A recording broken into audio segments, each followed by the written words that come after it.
Chapter 289. GOR Chapter 275. The heart of the Prime Minister. There was another piece of information that confirmed Shea's concern. These fellows from the 6th Corps were indeed not easy to command. Even though they had something to ask of Shea, Jalunxier and the other officers were outwardly courteous. They had also made it clear that they were willing to cooperate with Shea and work together with Shea's men to fight against the enemy. However, they only mentioned the words cooperation and coordination.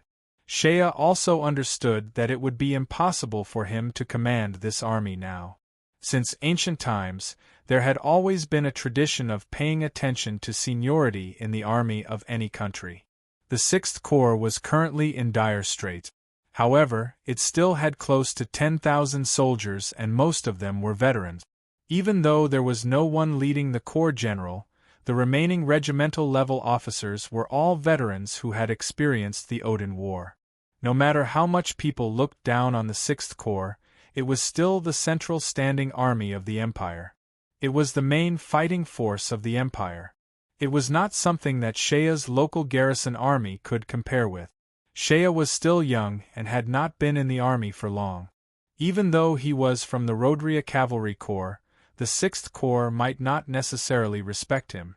In fact, in terms of military position, Shea was at the regimental level.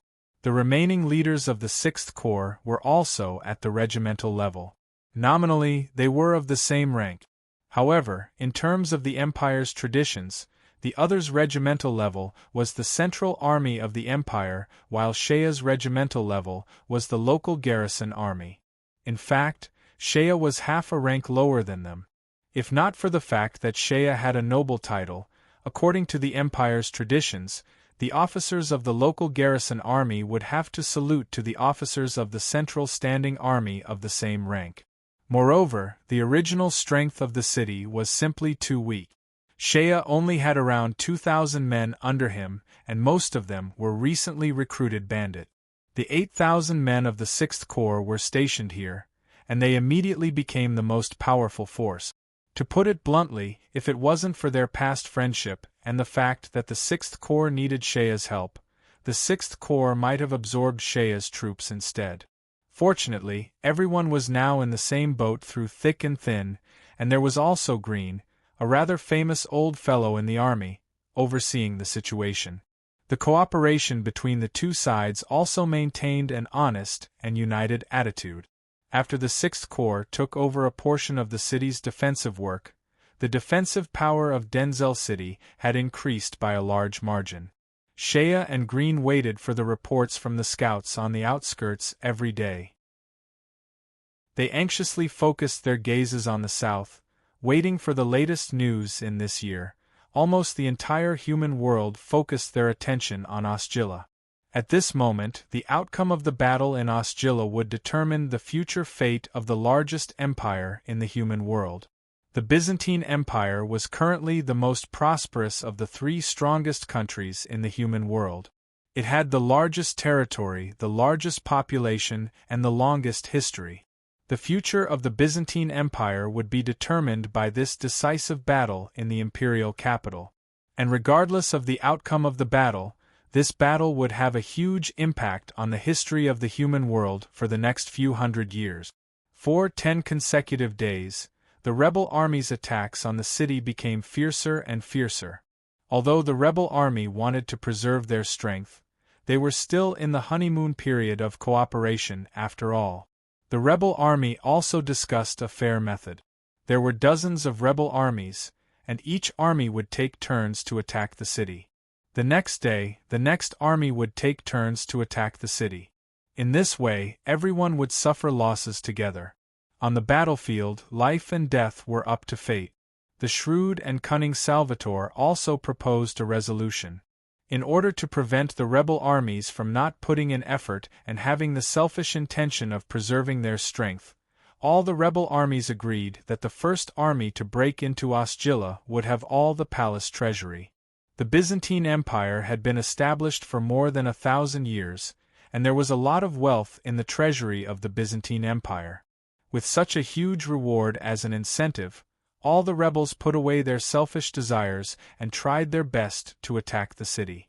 The 10 days of attacking the city put a lot of pressure on Osgilla.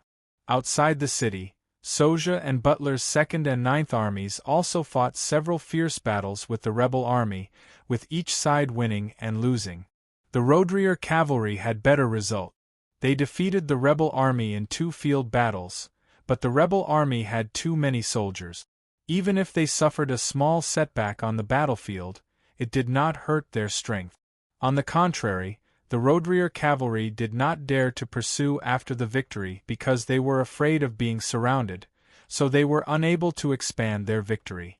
For a time, hundreds of thousands of soldiers fought together inside and outside the city. The weather was getting warmer day by day. Every night, many bonfires would be raised around the battlefield to burn the bodies of the dead soldiers. Salimbonese, the 63-year-old Prime Minister of the Norman Empire, finally tasted the taste of real power these days. In the past, when Caveshire was alive, this superfluous Prime Minister was not trusted by the Emperor at all. He had always played the role of a mascot. But with the assassination of Caveshire, the situation of the Empire changed dramatically. Hundreds of thousands of rebel armies besieged the city, and the battle was fierce. This 63-year-old Prime Minister had suddenly grasped an enormous amount of power that he had never possessed before. Although after Adric entered the city, the defense of the city was presided over by this famous general of the Empire, but the allocation of all the reserves in Osgilla was decided by the Prime Minister alone. The Prime Minister summoned officials every day to reassure them. He inspected the various central government offices and gave speeches to encourage the fighting spirit of the central government in the capital. He even summoned some of the leading figures of the wealthy families in the capital and asked them to contribute their personal guards to strengthen the city's defense. The 63-year-old Prime Minister had never been so busy in his life.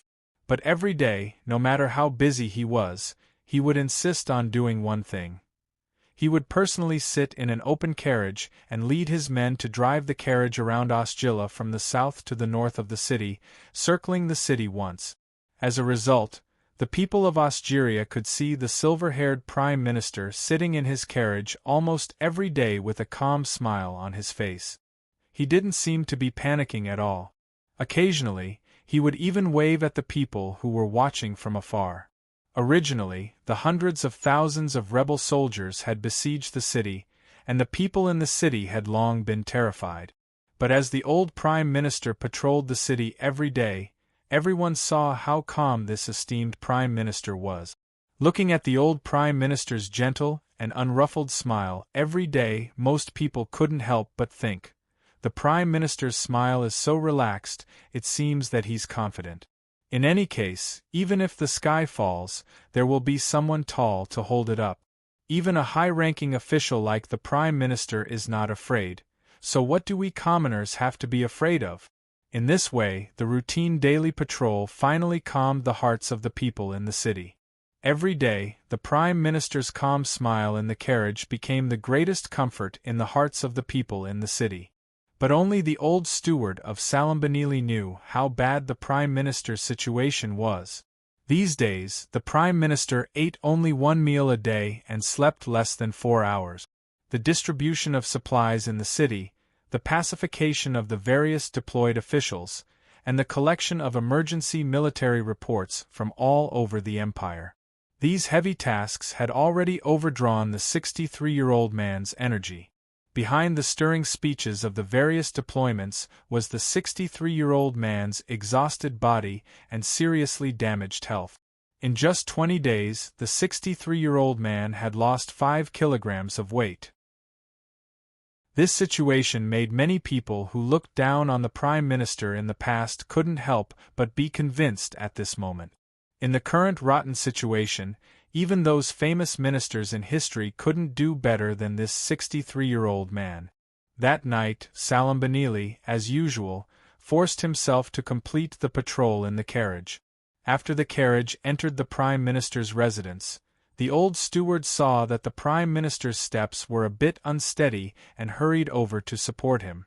When he held the Prime Minister's arm, he felt that the muscles on the Prime Minister's arm were limp and weak. Half of the Prime Minister's body was almost pressed down on him. His heart sank and he couldn't help but look up at Salimbonese. The Prime Minister's face was a bit pale. At this moment, there was no trace of the calm smile on his face. "Sir." The Prime Minister snorted and didn't say anything more. He stood up straight and broke free from the steward's support. He smiled bitterly. "I was a bit tired just now and felt dizzy." As he spoke, his eyes became stern. He said coldly, "Why are you looking at me like that?" After 2 steps, the Prime Minister's steps were a bit weak. He finally sighed, "Help me to the study. Everyone else can leave." Along the way, the old steward only felt that the Prime Minister's steps were sluggish and even his breathing was so heavy. After a short walk, the Prime Minister's forehead was sweating. As soon as he sat down in the study, Salimbonese laughed and said with a bit of mockery, "It seems that I'm really old, Sir, do you want to rest first, or—" The old steward's heart was a bit sour. He whispered, "You came back very late today. Why don't you rest? I'll let someone—" "Shut up." The Prime Minister raised his eyebrows and said lightly, "I'm hungry. Get me something to eat. Yesterday's thick soup was good. Get me some pickled broccoli too. The taste hasn't been good recently. Yesterday's pickled broccoli is just right to whet my appetite." The old steward still wanted to say something, but he felt the Prime Minister's stern eyes again. In the end, he sighed and turned to leave. Perhaps many people wouldn't believe that the Prime Minister's dinner was only half a bowl of broth mixed with minced meat and a bit of pickled broccoli. It was only half a bowl of noodle soup, but the old Prime Minister only ate half of it before losing his appetite. After putting down the spoon, the 63-year-old old man suddenly sighed, his face revealing a strange smile. He glanced at the steward standing solemnly to the side and suddenly laughed. "Say, don't you think I'm a bit cheap?" ? The old steward looked at the Prime Minister in confusion. Salimbonese shook his head, his smile full of mockery. "That person, when he was alive, I always hoped that he would die. But now that he's dead, such a big pile of things is pressing down on me. I suddenly feel that he really didn't have it easy. At least, when he was alive, he did these things much better than I did." The old steward didn't dare to respond to the Prime Minister's lamentation. After all these years, the old steward had already known the temperament of the Prime Minister. He knew that the Prime Minister didn't really ask for his opinion. In fact, as the Prime Minister of the Empire, Salimbonese had always strictly forbidden the people around him to talk about national affairs.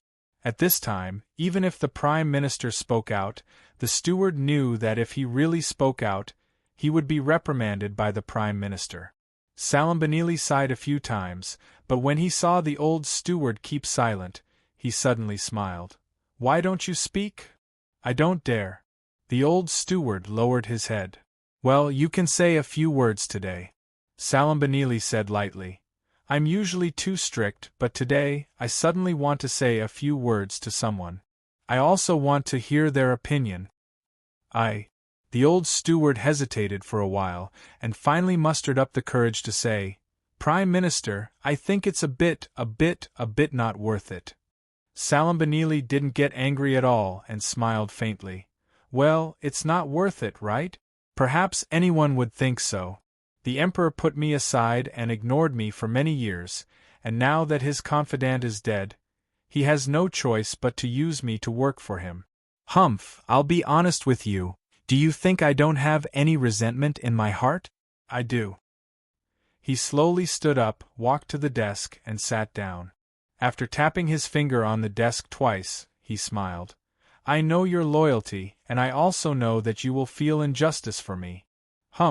But do you know why I've been working so hard these days? My old bones have been tormented like this. Do you think I'm not afraid of death? I'm also afraid. Prime Minister. The old steward looked at the Prime Minister's thin face, and his eyes suddenly turned red. I've done all these things for no other reason, and I don't care if the Emperor is unfair to me. I've done all these things because Salam Benili.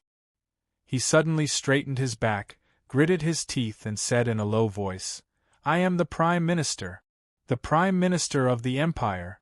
At this moment, this tired and weak old man's eyes seemed to shine brightly.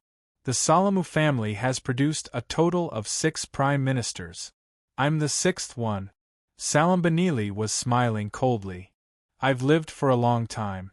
I've eaten delicious food, lived in luxurious houses, wore luxurious clothes, and had beautiful women.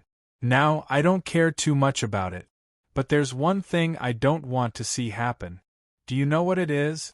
Salam Benili smiled coldly. I've lived for a long time. In this life, I've eaten delicious food, enjoyed luxurious houses, worn luxurious clothes, and had beautiful women. Until now, I don't care too much about it. I don't understand. Salam Benili looked at his old steward, and then the 63-year-old Prime Minister smiled. I don't want the history books to write about me, Salam Benili, and leave behind the title of the last Prime Minister of a fallen kingdom. Do you understand? I'm not the first Prime Minister of the family, and I definitely don't want to be the last. Looking for recommendation votes, I'm in the middle of a big push right now. Everyone, help me throw in more votes. To be continued. If you want to know the future, go to www.chidian.com, support the author, support the original reading. Chapter 290. I recommend a book called Murderous Zen, a xianxia genre. I don't read many books, but recently I have been reading this one. Although the author is my good friend, this is not a friendly recommendation. It is a sincere recommendation for those interested in this type of subject matter. Brothers who like this type of subject matter, you might as well go and take a look. GOR Chapter 276. The Sea Inside the Majestic Arc de Triomphe, St. Cromwell Street. Originally, this was the widest street in Osgilla. This street was built in the early days of the city's construction. After several hundred years of expansion, it had become the symbol of Osgilla's widest and most majestic street.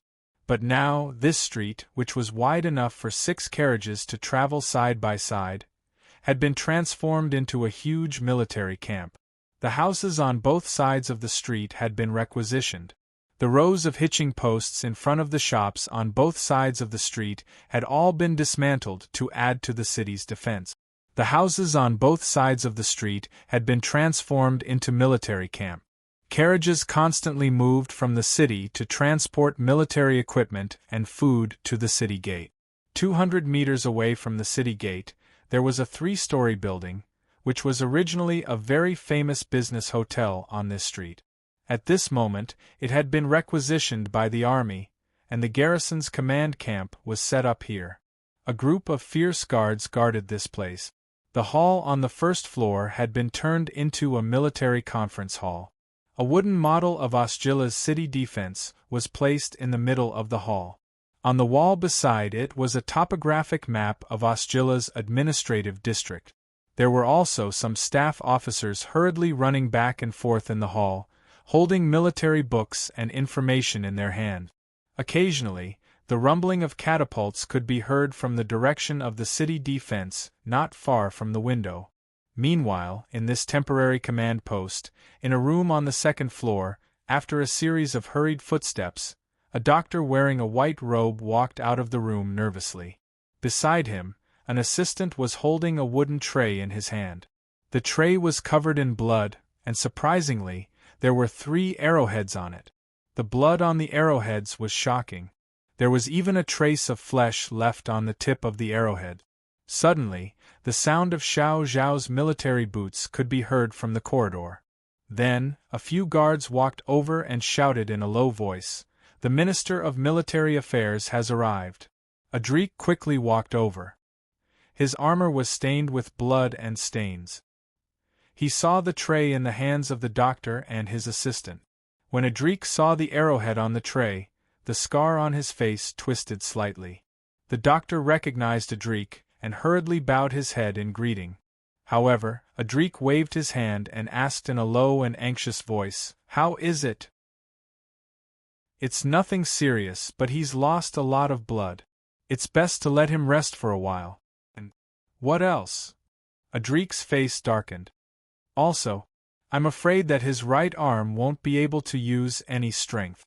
It will take at least 3 months for it to recover to its original state," the doctor carefully replied. Adrik's eyes were gloomy. He pondered for a moment and said, "I've already asked the church to send a priest over. Please forgive my bluntness." The doctor raised his head and met Adrik's eyes.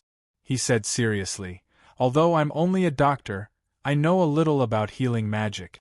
Healing magic cannot actually heal the body's injuries. It only forcibly destroys the vitality of the body. This method of forcibly destroying the vitality of the body increases the speed of self-healing. This method can be used occasionally, but if it's used too much, it will actually cause a lot of damage to the body. As for the injuries on Sir's body these days, there are already 16 big and small injuries.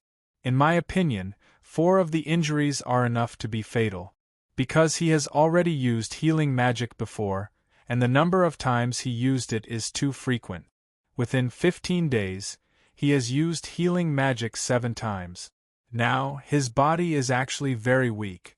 In this situation, if he continues to use healing magic, I'm afraid his body will collapse." As he said that, he pointed at the deep bloodstains on the tray and gritted his teeth. "Look, he's lost so much blood today. In order to get these arrowheads for him, I spent a lot of effort. Truth be told, the injuries he received today are not too fatal. However, his wounds are bleeding non-stop. I had to use almost all the methods I could think of to help him stop the bleeding. This is a very abnormal phenomenon. This means that his bodily functions have been seriously damaged. I believe you should understand this. If a cow's tendon is stretched too tight and too long, it will break sooner or later." After saying that, the doctor saluted and left. Adrik stood there, seemingly lost in thought for a moment. Then, he sighed and walked to the door of the room. He took a deep breath and a relaxed smile appeared on his face. Then, he pushed the door open and strode in. "Ha, how is it? I heard that you were bitten by the rebel army's archers a few times today." Adrik strode into the room and deliberately laughed out loud. Then, he looked at the person sitting on the chair in the room and continued with a smile, "I see that you are still alive and kicking. Son of a bitch." Lao Tzu was worried for a while on the way here. The person sitting on the chair was none other than the commander of the city guards, General Span.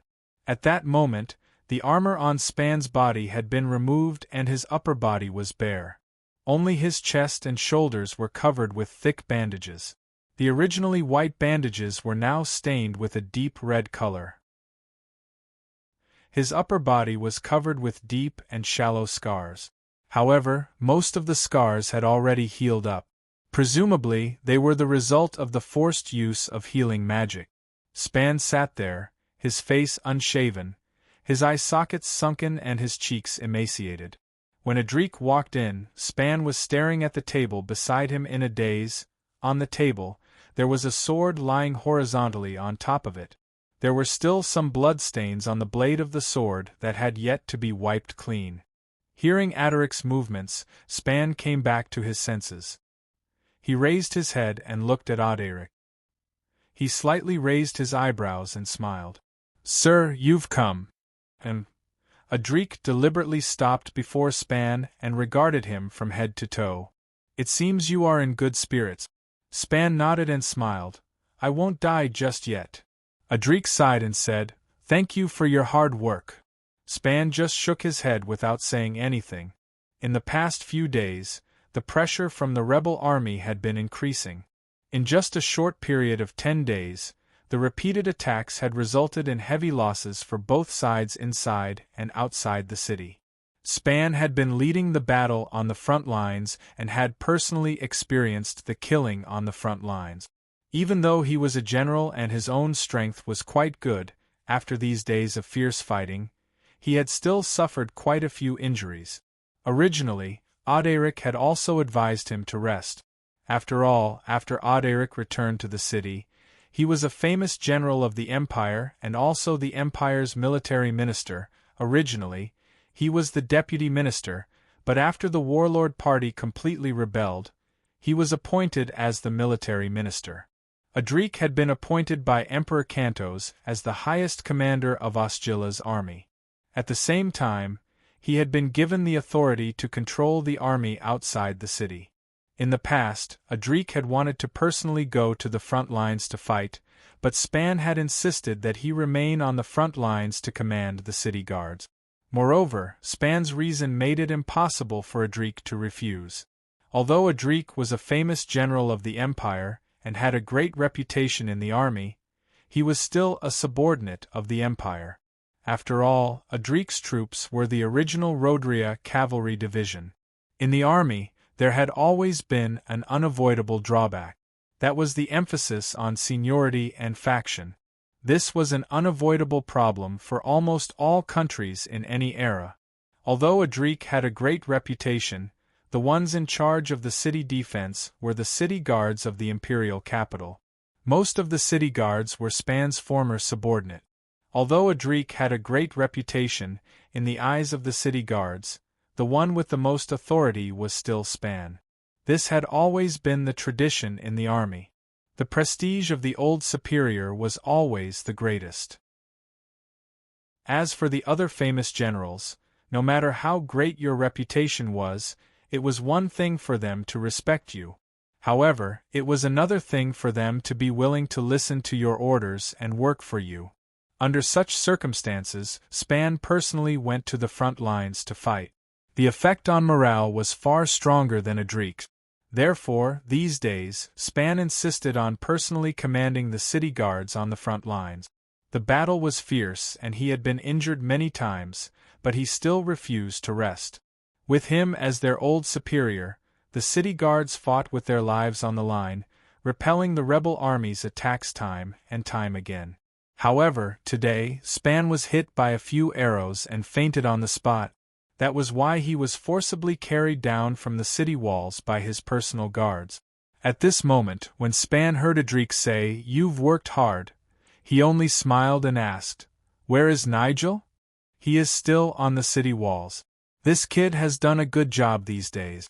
Today, he personally chopped off the heads of 2 rebel soldiers. According to military law, I have promoted him to team commander." Audric's answer made Span feel much better. Next, Span forced himself to stand up. Although his face was pale from the pain from his wounds and the muscles on his face were slightly twisted, he still straightened his back and said, "Men, put on the armor for me." Auderic frowned and said, "All right, you should rest for today. With me on the city walls, what are you worried about?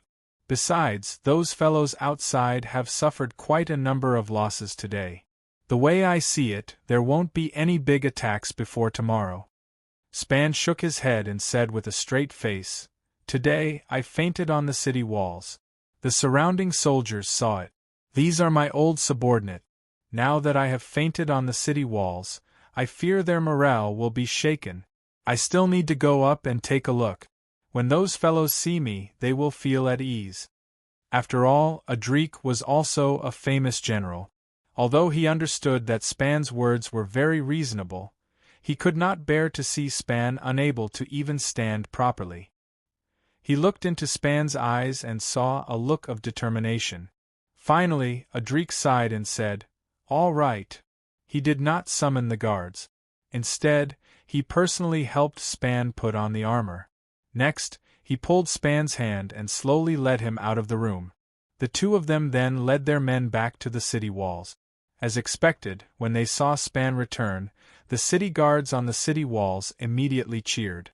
Span stood on top of the city gate tower, raised his sword high and laughed heartily. Then, he shouted, "I'm back!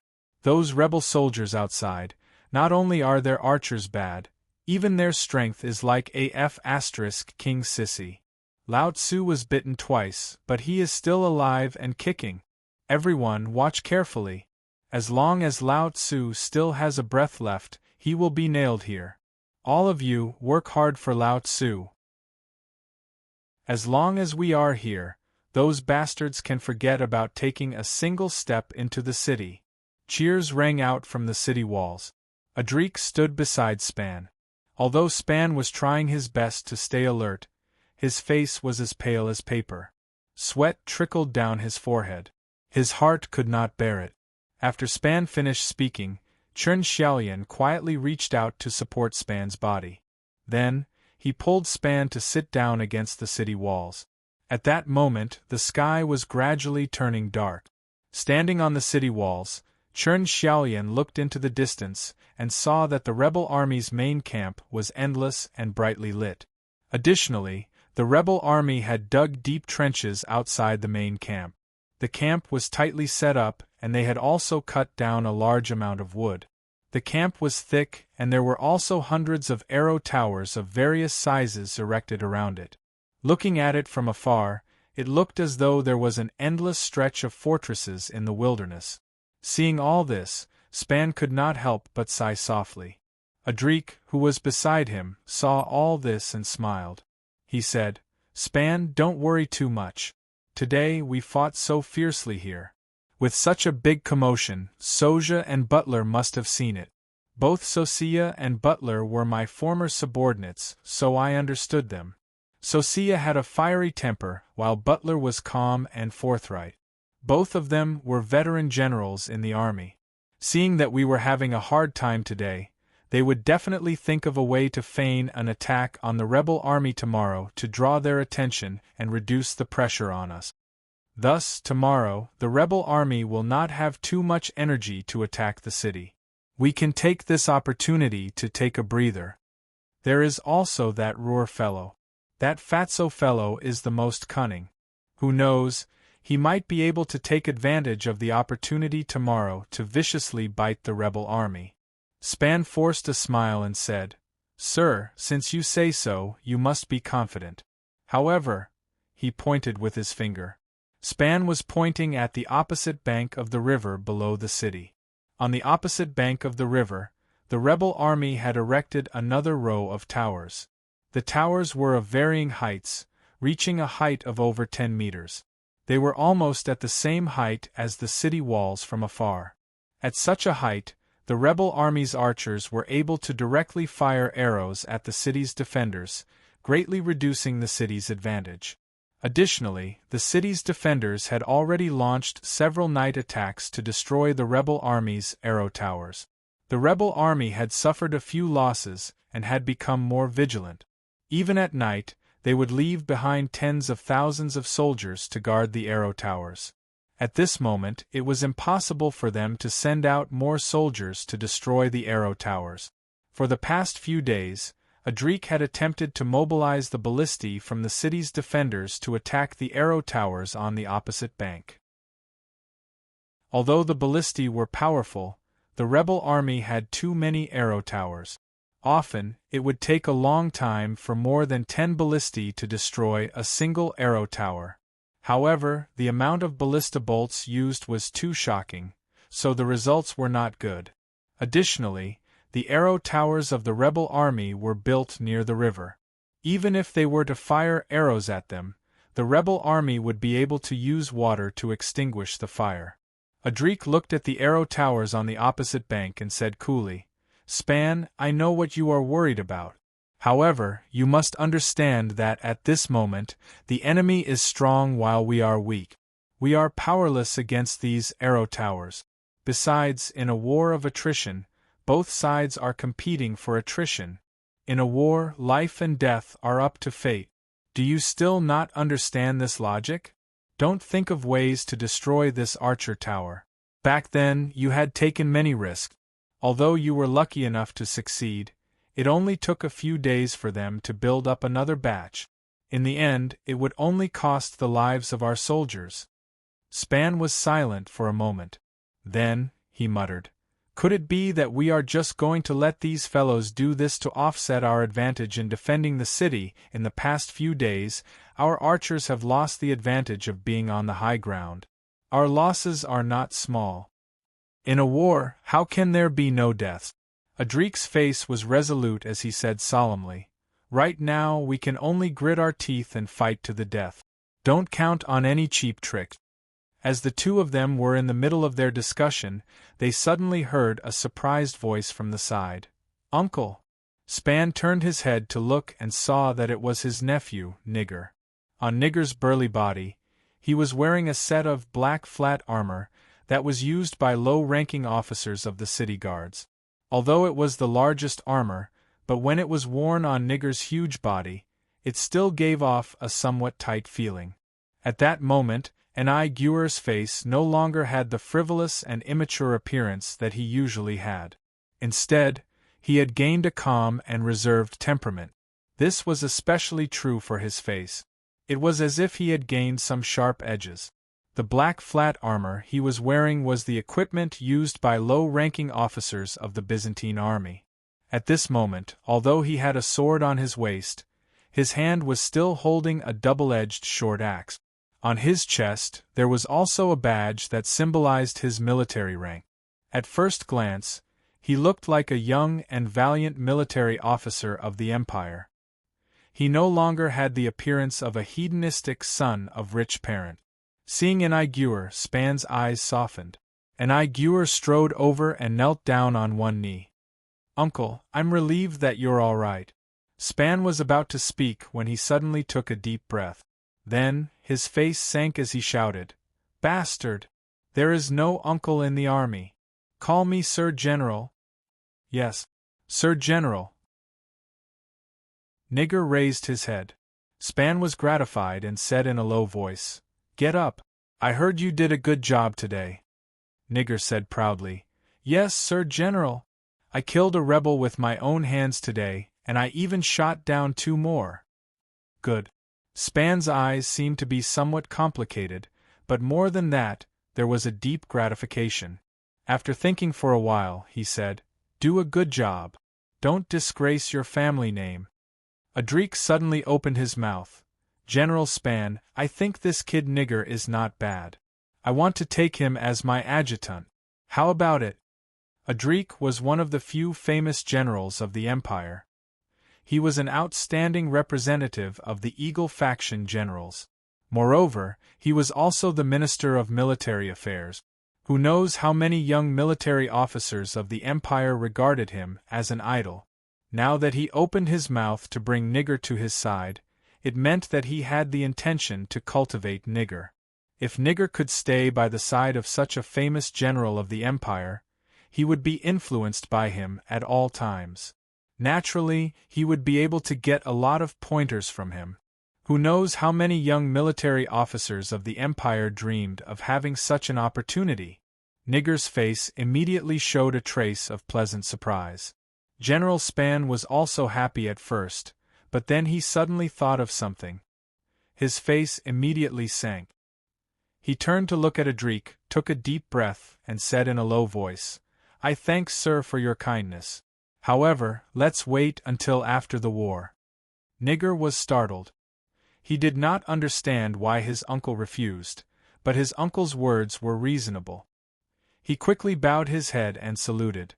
"Many thanks for Sir's kindness. Nigger is very grateful." Adrik looked at this pair of uncle and nephew with a complicated expression. Finally, he sighed, "Since General Span does not allow it, then let's wait until after the war." Span waved his hand to dismiss Nigger. After a while, he said in a low voice, "Sir Adrik, thank you." "You're welcome." Adrik gave a wry smile. In fact, Adrik's intention was very simple. He knew that Span cherished his nephew very much. These days, the rebel army had besieged the city, and the situation was getting more and more tragic. The number of soldiers on the city's defense was also increasing.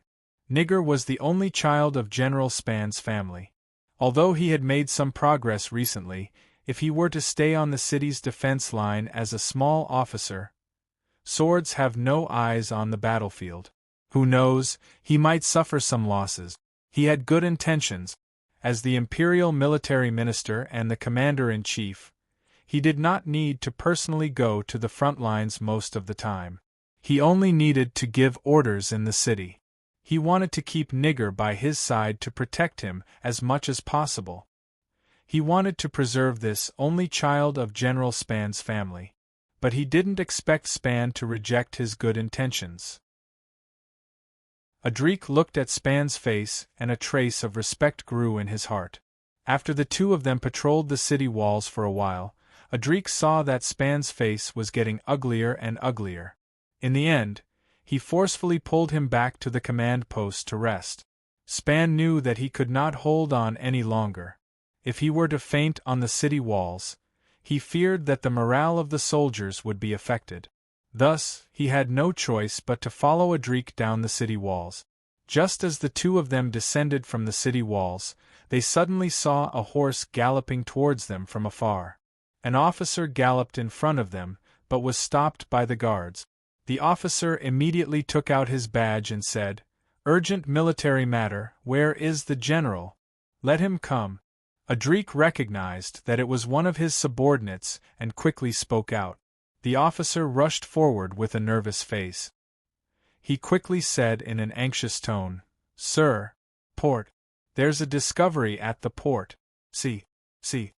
Adrik's face immediately sank and he grabbed the officer. "What did you say?" See. A fleet has appeared." Span's face also turned tense. "Is it the rebel army's fleet?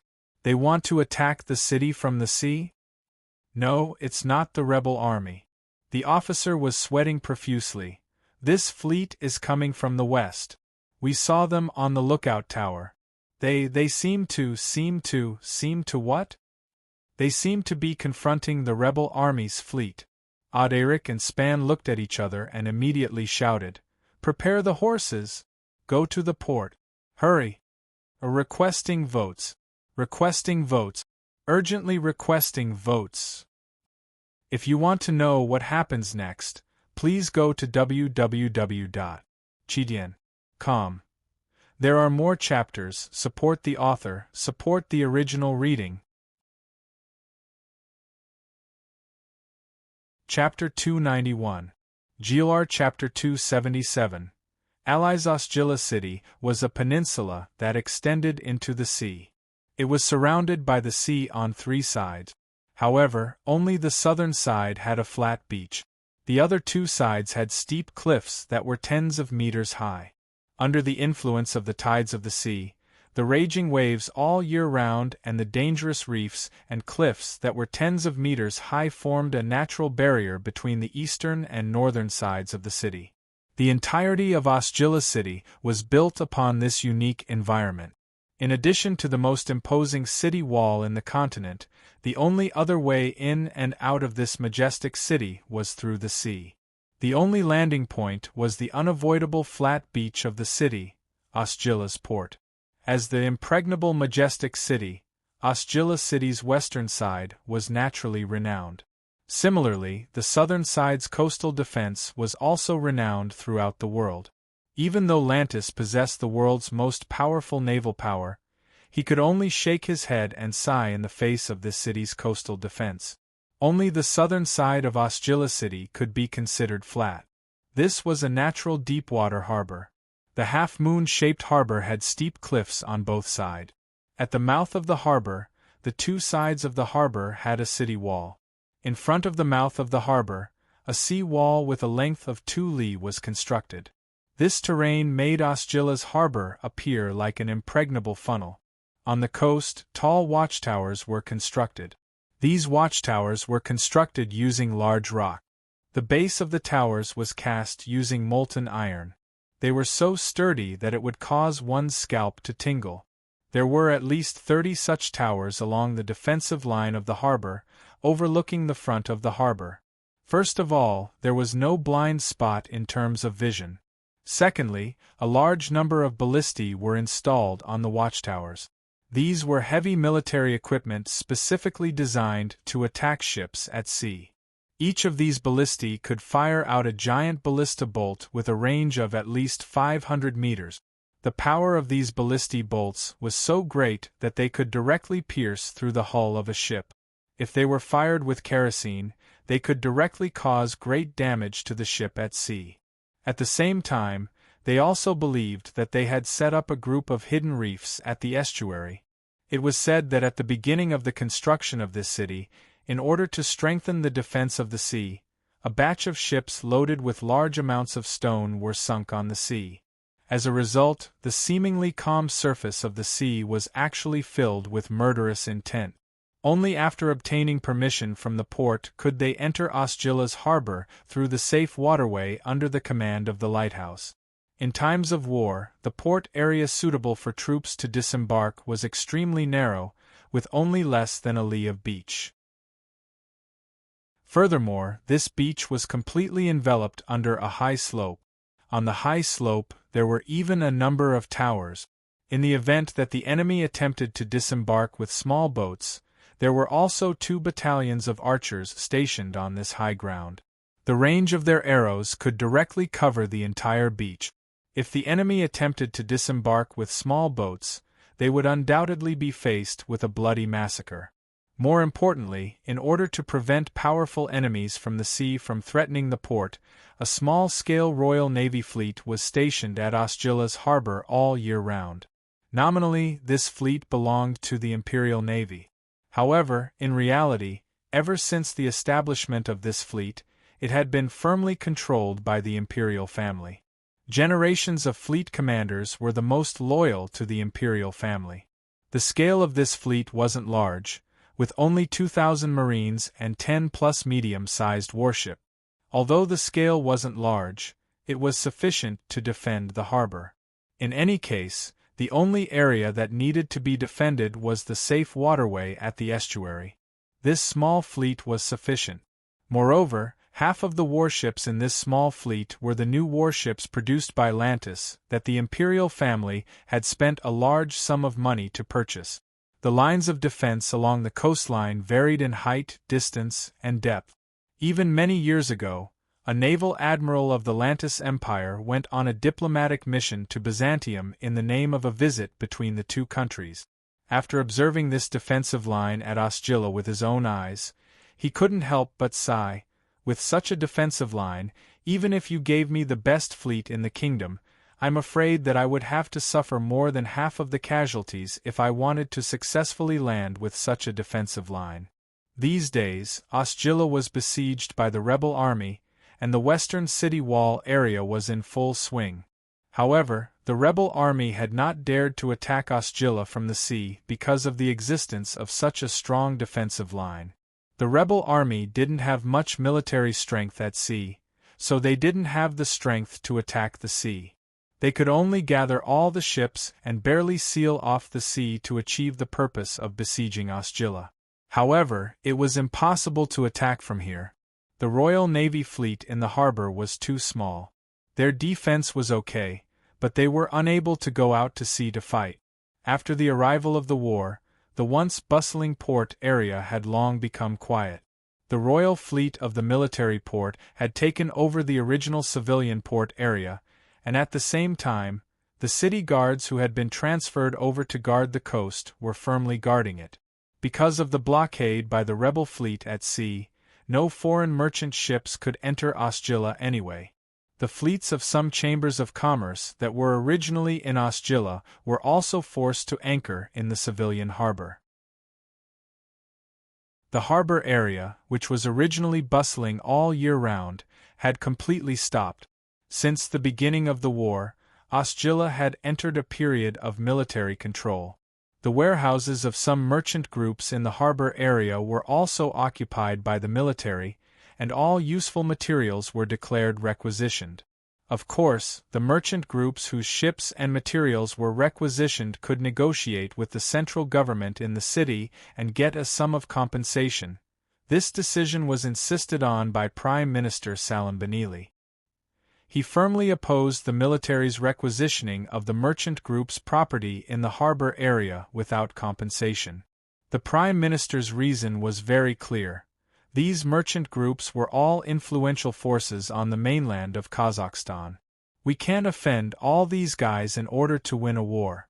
Otherwise, even if we win the war for a while, we will be facing enemies from all over the world. Of course, the army also forcibly confiscated some of the merchant groups that secretly supported the forces of the Tima military district governor based on intelligence. This decision was also approved by the Prime Minister. Because all commercial transactions had stopped, the large harbor city looked deserted at the moment. All the shops were closed, and only a few guards occasionally walked on the road. Only the imperial eagle flag on the flagpole was still fluttering in the harbor square. Adrik led a group of people through the city and galloped over. As soon as the horse team rushed into the harbor area, Adrik heard the urgent warning horn sound from the distant seaside tower. In the military harbor area in the distance, the small Royal Navy fleet had several warships that had raised their anchors and raised their sails. The sailors were nervously busy on and off the ship. Audiobook dismounted from his horse and immediately rushed over. He was greeted by the sight of the garrison officer of the port area running over. "What's the matter?" Adrik had a complicated look on his face. "Sir, we have confirmed that it is not a rebel warship. The one in charge of guarding the harbor area was an emblem group of the city guards. At the same time, the commander of the Royal Navy fleet also ran over. This commander had a mediocre appearance. In fact, according to Adrik's knowledge, this fellow's talent was also mediocre. The only redeeming quality he had was his calm and cautious nature. However, this character, to put it nicely, was stable. To put it bluntly, he only knew how to do things according to the rules. He was good at defending but not aggressive enough. The Emperor had chosen such a person to lead the only naval fleet under the control of the royal family. It was precisely because of such a character that the naval fleet only needed to defend a limited area. It did not need to be aggressive. It was enough as long as it did not make any mistakes. Of course, more importantly, this fellow came from an aristocratic group that was loyal to the royal family. This naval officer silently walked in front of Adrik. After bowing, he handed a telescope to Adrik. "Sir, take a look for yourself." Adrik frowned. He strode to the top of the hill and looked out at the distant sea. In the distance, beyond the horseshoe-shaped sea at the harbor area, two fleets were spread out across the vast sea. They were in a standoff. The outer fleet had over 100 ships of various sizes. However, most of them were small to medium-sized ships. Additionally, most of them were civilian ships. It was obvious that they were a motley crew that had been temporarily recruited. Additionally, their flags were all over the place. Clearly, they belonged to the rebel army. The other fleet, on the other hand, was clearly different. They were all large, black-colored ships. They were the most advanced three-masted warships invented by the people of Lantis. These new types of warships had double decks and were equipped with long-range ballistas and cannons. The ships were very sturdy. They also had a very deep draft. Most importantly, this fleet had a total of 30 ships. 4 of them were large warships while the other 8 were medium-sized warships. The 12 warships of various sizes formed a very standard circular defensive formation around the fleet. Inside the fleet were all large transport merchant ships. This fleet, however, did not have any flags. The formation of this fleet was very tight, and it was clear that they were all elites. The warships were constantly probing the surroundings with their ballista cannons to deter the rebel army from getting close. Just like that, they swaggered through the rebel army's blockade. Although the rebel army was far away, they did not dare to get close. The fleet stopped just outside the firing range of the harbor. They maintained their defensive formation. However, one of the ships raised its flag in the direction of the harbor. Although Adrik was an army general, when he was studying at the imperial capital's military academy, he had learned the flag language used by the navy. After giving it a cursory glance, he understood that the other party was requesting to enter the harbor. The navy general beside him said in a low voice, The other party has already raised their flag several times. Without receiving your orders, we do not know how to reply. So, we have been waiting. Adrik grunted. Ask them to state their identities. His order was passed down, and the Imperial guards on the tower immediately raised their flags. Not long after, Adrik used his binoculars to observe the other party's ship using flag language to reply. We are here for the sake of friendship. At that moment, everyone was staring intently at Adrik, waiting for the order from the current highest commander of the Imperial army. Adrik furrowed his brows. There was a peculiar look in his eyes. Suddenly, a smile appeared on his face. Have them send a small boat into the harbor through the waterway. Have our ships go up as well. Block the waterway, and only let one small boat in. If they act rashly, we will immediately counterattack. Time slowly ticked by amidst the tense atmosphere. After receiving the signal from the shore, the distant fleet quickly sent out a small transport ship. In the harbor, the small Royal Navy fleet also sent out several warships to block the waterway, leaving only a small gap. The other party's small boat finally made its way through the waterway. Under the vigilant gaze of the Royal Navy fleet, it slowly made its way into the harbor. When it reached the shore, a group of soldiers was already standing guard by the shore. There were also archers on standby in the distance. A small plank was laid down from the boat. Next, under the watchful eyes of the soldiers on the shore, several sailors jumped down from the boat. They tied up the ropes and spread out their hands as they stood to the side, indicating that they were not hostile. Adrik stood at the harbor and observed everything carefully. These sailors were clearly dressed as Lantis men. Their heads were wrapped in scarves. Soon, several men came down from the small boat. These men were all wearing tight short robes. The one in the lead had a tall and sturdy stature. However, the beard on his face was very clean and neat. There were no stains on the scarf on his head, and the leather boots on his feet were polished to a shine.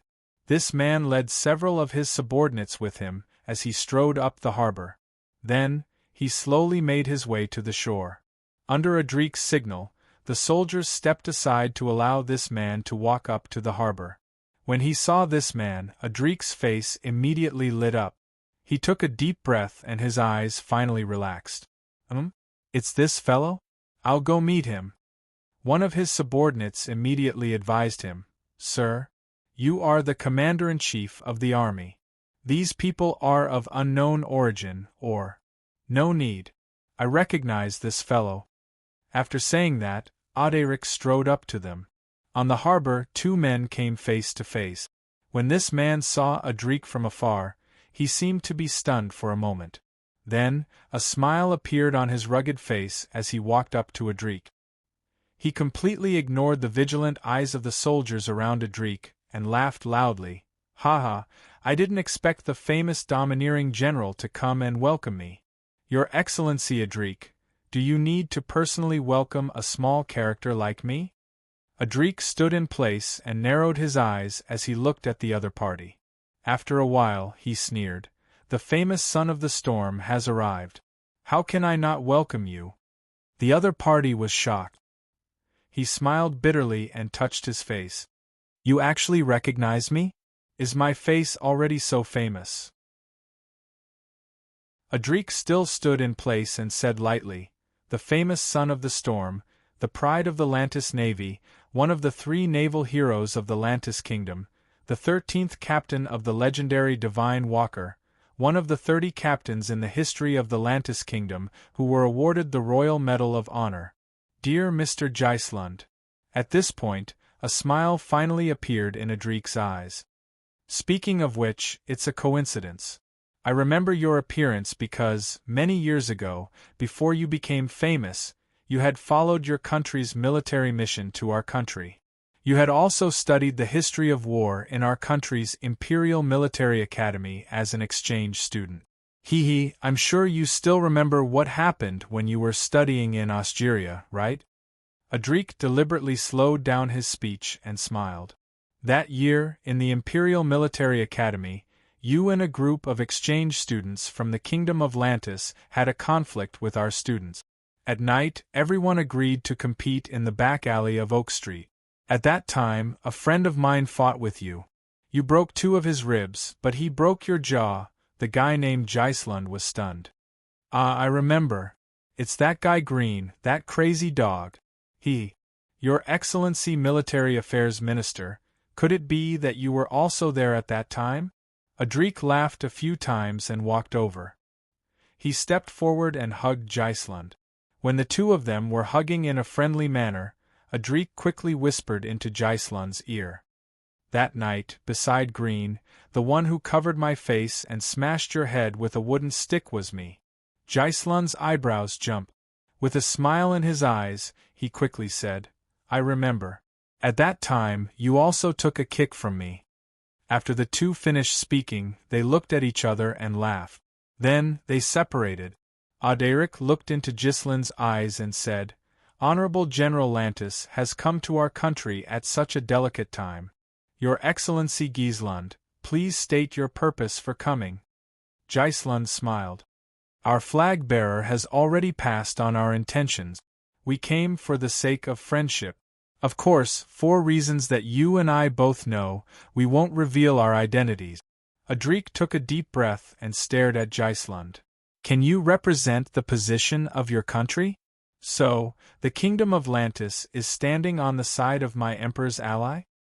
His Majesty has spoken. Gislund also answered solemnly.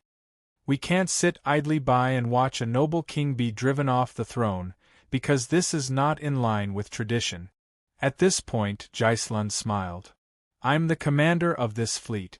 In order to show my sincerity, I brought a few guards ashore. I believe your Excellency won't doubt such sincerity. Adrik shook his head. This reason isn't enough. Although the life of a son of the storm is precious, it's not enough for me to risk breaking the city and let your fleet in. Gislund looked at Adrik's face. After a while, he smiled again. A divided Byzantine Empire is not in the interest of the Lantis. Is this reason enough? We need a strong country on the continent to resist the pressure of the barbaric Odin. After pausing for a moment, Gislund smiled and said, Of course, our support is limited. I only brought my fleet and some transport ships, which contain the supplies that your army needs the most right now. Also, my army has been ordered not to take the initiative to fight the navy of your country's rebel army unless it is absolutely necessary. And we will provide Osgilla with a precious and safe sea transport line. This is the friendship I brought with me from Lantis. But, at this point, Gislund deliberately paused, shut his mouth, and looked at Auderic. Adrik snorted and slowly said, But if we are unfortunately defeated, then you won't admit that you are our ally. You will even immediately turn to the rebel army and help them gain a foothold as soon as possible. So, your fleet didn't fly the flag of the Lantis Navy at all, just to maintain the relationship with the rebel army and keep the last layer of fig leaf? Humph. I'm sorry, but this is the relationship between countries. We just need a complete force on the continent to delay the expansion of the Odin. As for whether this force is yours or the rebel army, there is not much difference to us. In my position, you are no stranger to this kind of thing. Gislund deliberately winked and said, But fortunately, according to the analysis of our intelligence system, choosing to support your side is more valuable than choosing to support the rebel army. Adrik gave a heh and turned to look at the guards behind him. He waved his hand and said, Order the fleet to make way. He looked at Gislund again and said, Your warships are not allowed to approach the dock. Only transport ships are allowed to dock, and they must be under the supervision of my army. This is a reasonable request. I accept. After saying that, Gislund whistled. On the transport ship at the dock, a sailor took out a rocket and shot it into the sky. Let's go. Gislund laughed and appeared very relaxed. I have come from afar. Your Excellency, you should at least treat me to a drink or two. By the way, I am in an unofficial capacity. There is no letter of credence, no envoy, no official treaty. Haha, Your Excellency, please. We are a civilian business group spontaneously supporting your country, so there is no need for me to meet His Majesty. Please look at me, I am not wearing a military uniform. Adrik smiled reservedly and said, Let's go. We Byzantium people have always welcomed friends. Drinking is naturally not a problem. I still remember clearly the kick you gave me back then. After saying that, Auderic paused for a moment. There was a peculiar look in his eyes. I have a question that I am very curious about. Based on what analysis did your country's intelligence system come to the conclusion that we are more worthy of support compared to the rebel army? Could it be that your country is more optimistic about us in this war? This is something for the politicians to consider. Gislund waved his hand and said, I am just a soldier who is following orders. However, personally, I also hope that your country can win this war. Otherwise, in the future, we will still have to talk to the rebel army. I am afraid that in order to mend the relationship between the two sides, those politicians will throw me out as a temporary scapegoat. Please vote, please vote. During the World Cup, I did not stop updating. Just for this, everyone, please help to vote for me. It won't be too troublesome to click a few times with the mouse. Please support me. If you want to know what will happen next, please go to www.chidian.com and read more chapters. Support the author, support the original reading. Chapter 292. It's the last day of the month. Please give me your monthly votes. Chapter 278. The arrival of the legendary manned Lantis fleet docked at the port for the entire afternoon. The warships were anchored at the military port, while the large cargo ships were anchored at the civilian port. The garrison recruited a large number of civilian workers to unload the cargo from the ship. There were also hundreds of garrison troops stationed around the port to supervise. A large number of carriages and horses were gathered at the port, revitalizing the deserted and dilapidated port area. For a time, the port area was filled with the clamor of people and carriages. The rebel fleet on the outskirts of the sea seemed somewhat unwilling to accept such a failure. A few small warships attempted to approach the port, but from afar, the ballista cannons fired from the fortifications on the shore. A rebel warship that was moving too fast was struck by several heavy ballista cannons. Immediately, the ship's hull was pierced by the 2-meter-long ballista bolt. The ship then fled into the distance in a sorry state. The Gallant's Chamber of Commerce's station in the port area was located in a very good location. It was a 3-story building on a high ground behind the port city. Standing at the window of the room on the 3rd floor, facing the sea, one could have a panoramic view of the sea beyond the port. Gurod had been standing at the window, looking at the lively scene of the port area for an entire afternoon. His fat and swollen body had been standing still for such a long time. Clearly, it was quite strenuous for him. But at this moment, this person who was nominally the head of the Gallant's Chamber of Commerce, but in reality, the head of the Lantis spy network, had a complicated expression on his face as he watched the merchant ships anchored at the shore unload large amounts of supplies. There were provisions, equipment, and a considerable amount of military equipment. There was also a large number of high-quality crossbows produced by the Lantis. Everyone knew that the Lantis archers were the best in the world. Naturally, the crossbows produced by the Lantis were also in great demand on the continent. Sigh, it's all money. After watching for an entire afternoon, Gurod couldn't help but sigh. What was certain was that the domestic support for the Byzantine Empire was already a huge investment.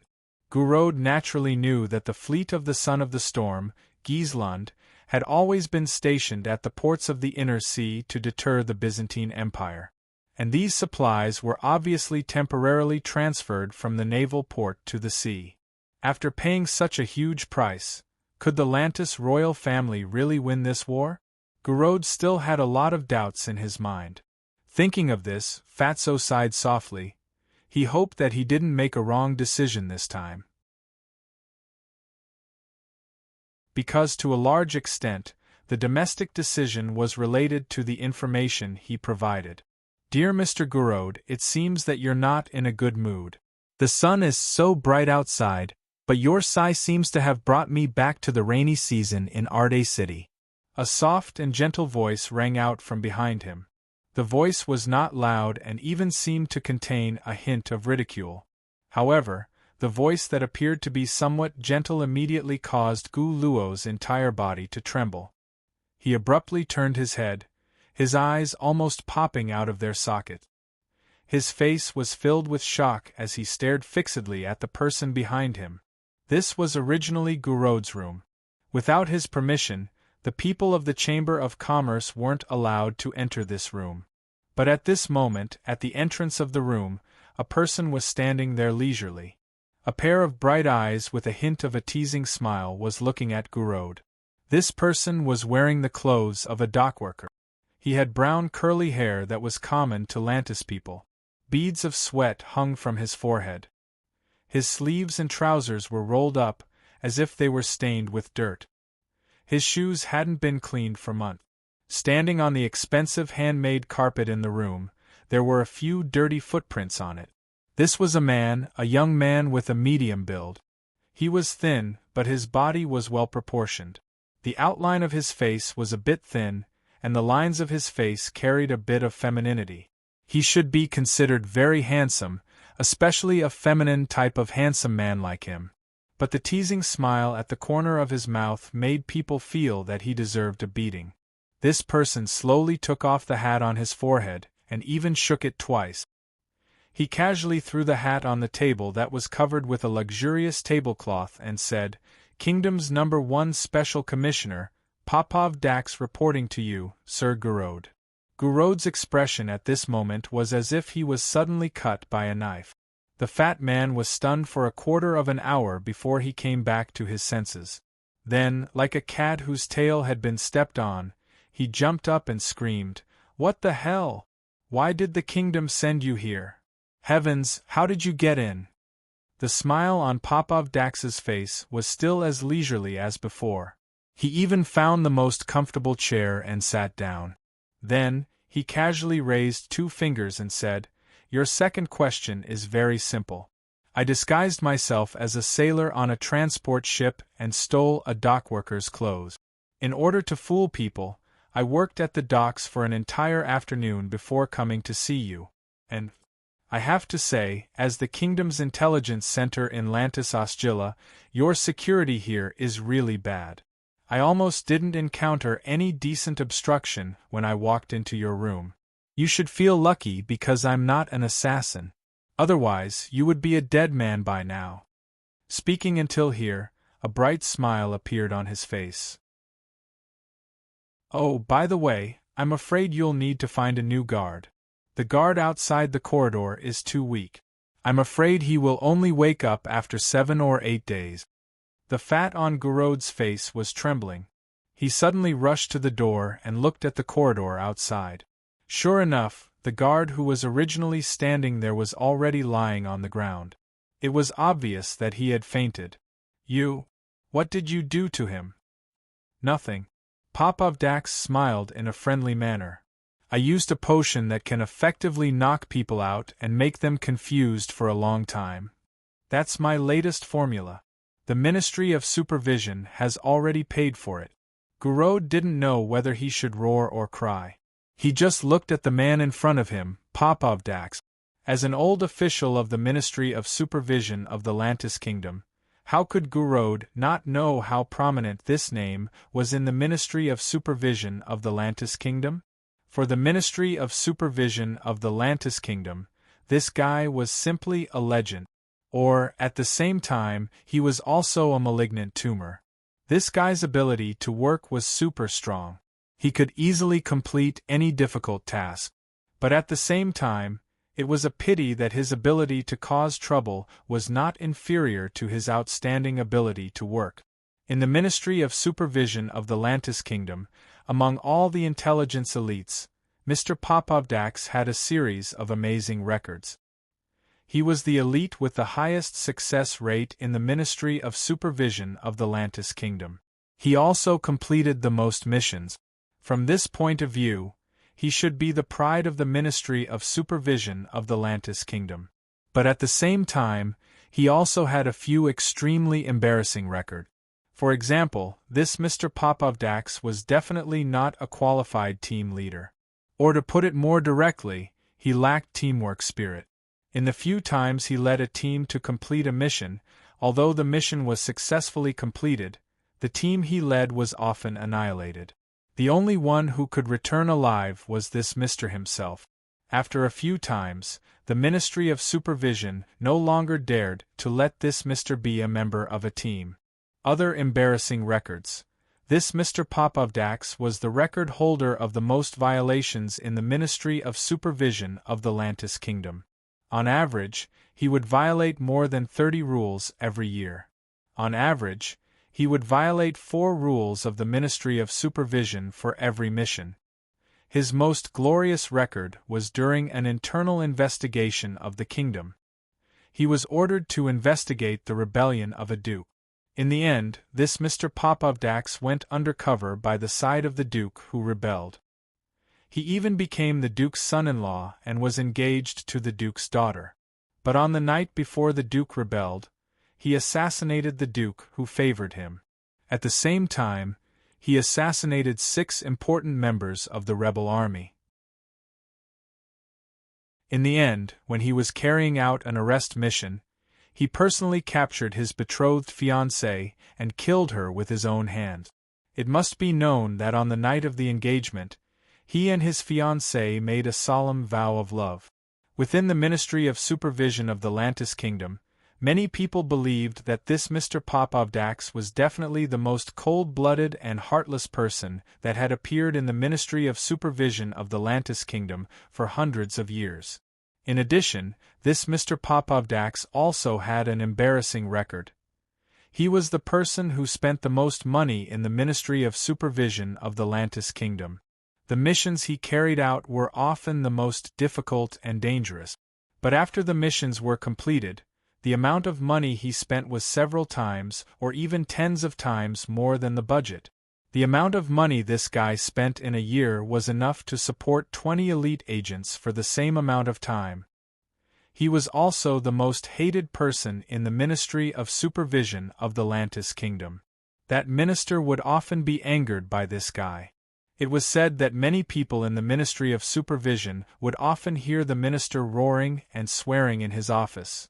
"I swear to God, I will fire that bastard Popovdax." But in the end, the minister had been shouting these words for many years. Even after the Ministry of Supervision had changed 3 times, this legendary Mr. Popovdax was still working in the Ministry of Supervision. If it wasn't for the fact that many things had to be done by him, the Ministry of Supervision would have fired him long ago. It could be said that this Mr. Popovdax was the most undisciplined employee in the history of the Lantis Kingdom's Ministry of Supervision.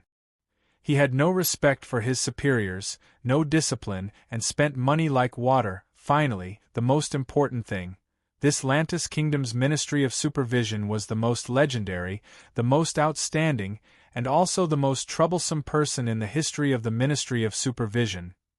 He wasn't even a Lantis Kingdom's man. Even tracing his bloodline back 8 generations, he didn't have a trace of Lantis Kingdom's blood. Popovdax lazily sat on the chair and looked at Gurode in front of him. It seemed that the confused expression on Gurode's face made him feel very amused. This legendary person even asked in a very friendly manner, "Mr. Gurode, could it be that my arrival gave you a headache?" This sentence was really too much of a jerk. Gurode muttered, "That's obvious." He immediately shook his head. "Why are you here? The ministry sent you here." North. Popovdax gently played with his fingernails as if he didn't care. "Don't worry, Mr. Gurode, I won't stay by your side. My mission is to go to the north of Byzantium. There are Odin Kingdom's people there now, there's internal strife, and local resistance forces. It's simply too chaotic, too interesting. Speaking up to this point, he raised his eyelids. Oh, by the way, Odin Kingdom's people have already gone south. You've already received this news, right? Of course not. Gurod's expression immediately became very ugly. Odin Kingdom's people have already gone south? 3 roads. Popovdak sighed, and his voice was soft. Hastings' Black Flag Army is in the east, Manninger's Scarlet Snow Army is in the middle, and I heard that Odin Kingdom's army has also gone south, entering Byzantium along the west. Then, your mission in the north is… Popovdak raised his head and looked at Gurod. There was a trace of disappointment on his face. He shrugged his shoulders, and his tone was still indifferent. What else can I do? It's nothing more than fanning the flames and creating chaos. The order given to me by the Ministry of Supervision is very simple, to think of a way to make some big movements in the north of Byzantium, to play a big game. It seems that those guys in the ministry have made a lot of progress. This mission suits my appetite very well. After saying that, he stood up and walked to Gurod. He stretched out a hand and opened it. Give it to me. What? The badge token. Popovdak raised his eyebrows. The order I received is that you are responsible for providing the funds for my operation this time. Since I'm going to make a big scene in the north, I naturally need a large sum of funds. Gurod took a deep breath and took out a short golden arrow that was only as thick as a finger from his clothes. After hesitating for a moment, he stuffed it into Popovdak's hand. With this thing, you can freely mobilize funds and supplies from the various branches and strongholds of the Gallon's Chamber of Commerce in the north of the Byzantine Empire. You better not mess around. We spent a lot of effort to bury these strongholds. Popovdak had already turned around and walked to the door with this thing, seemingly uninterested in Gurod's last words. But when he reached the door, this legend finally stopped and turned around to look at Gurod. Oh, I almost forgot. Sir Gurod, I have to thank you. Thank me? Gurod was at a loss. Popovdak whistled. Because of your suggestion, the Empire decided to plan an operation in Byzantium, and I was sent here. Speaking until here, he took a deep breath and the smile on his face was a bit strange. The feeling of returning to my homeland is not bad. This legend went to the north of Byzantium. Everyone can imagine, a guy fanning the flames and a country bumpkin, how big of a mess would it cause? Requesting votes. Need recommendation votes. Need monthly votes. Last 2 days at the end of the month. To be continued. If you want to know the future, please go to www.chidian.com. Support the author, support the original reading.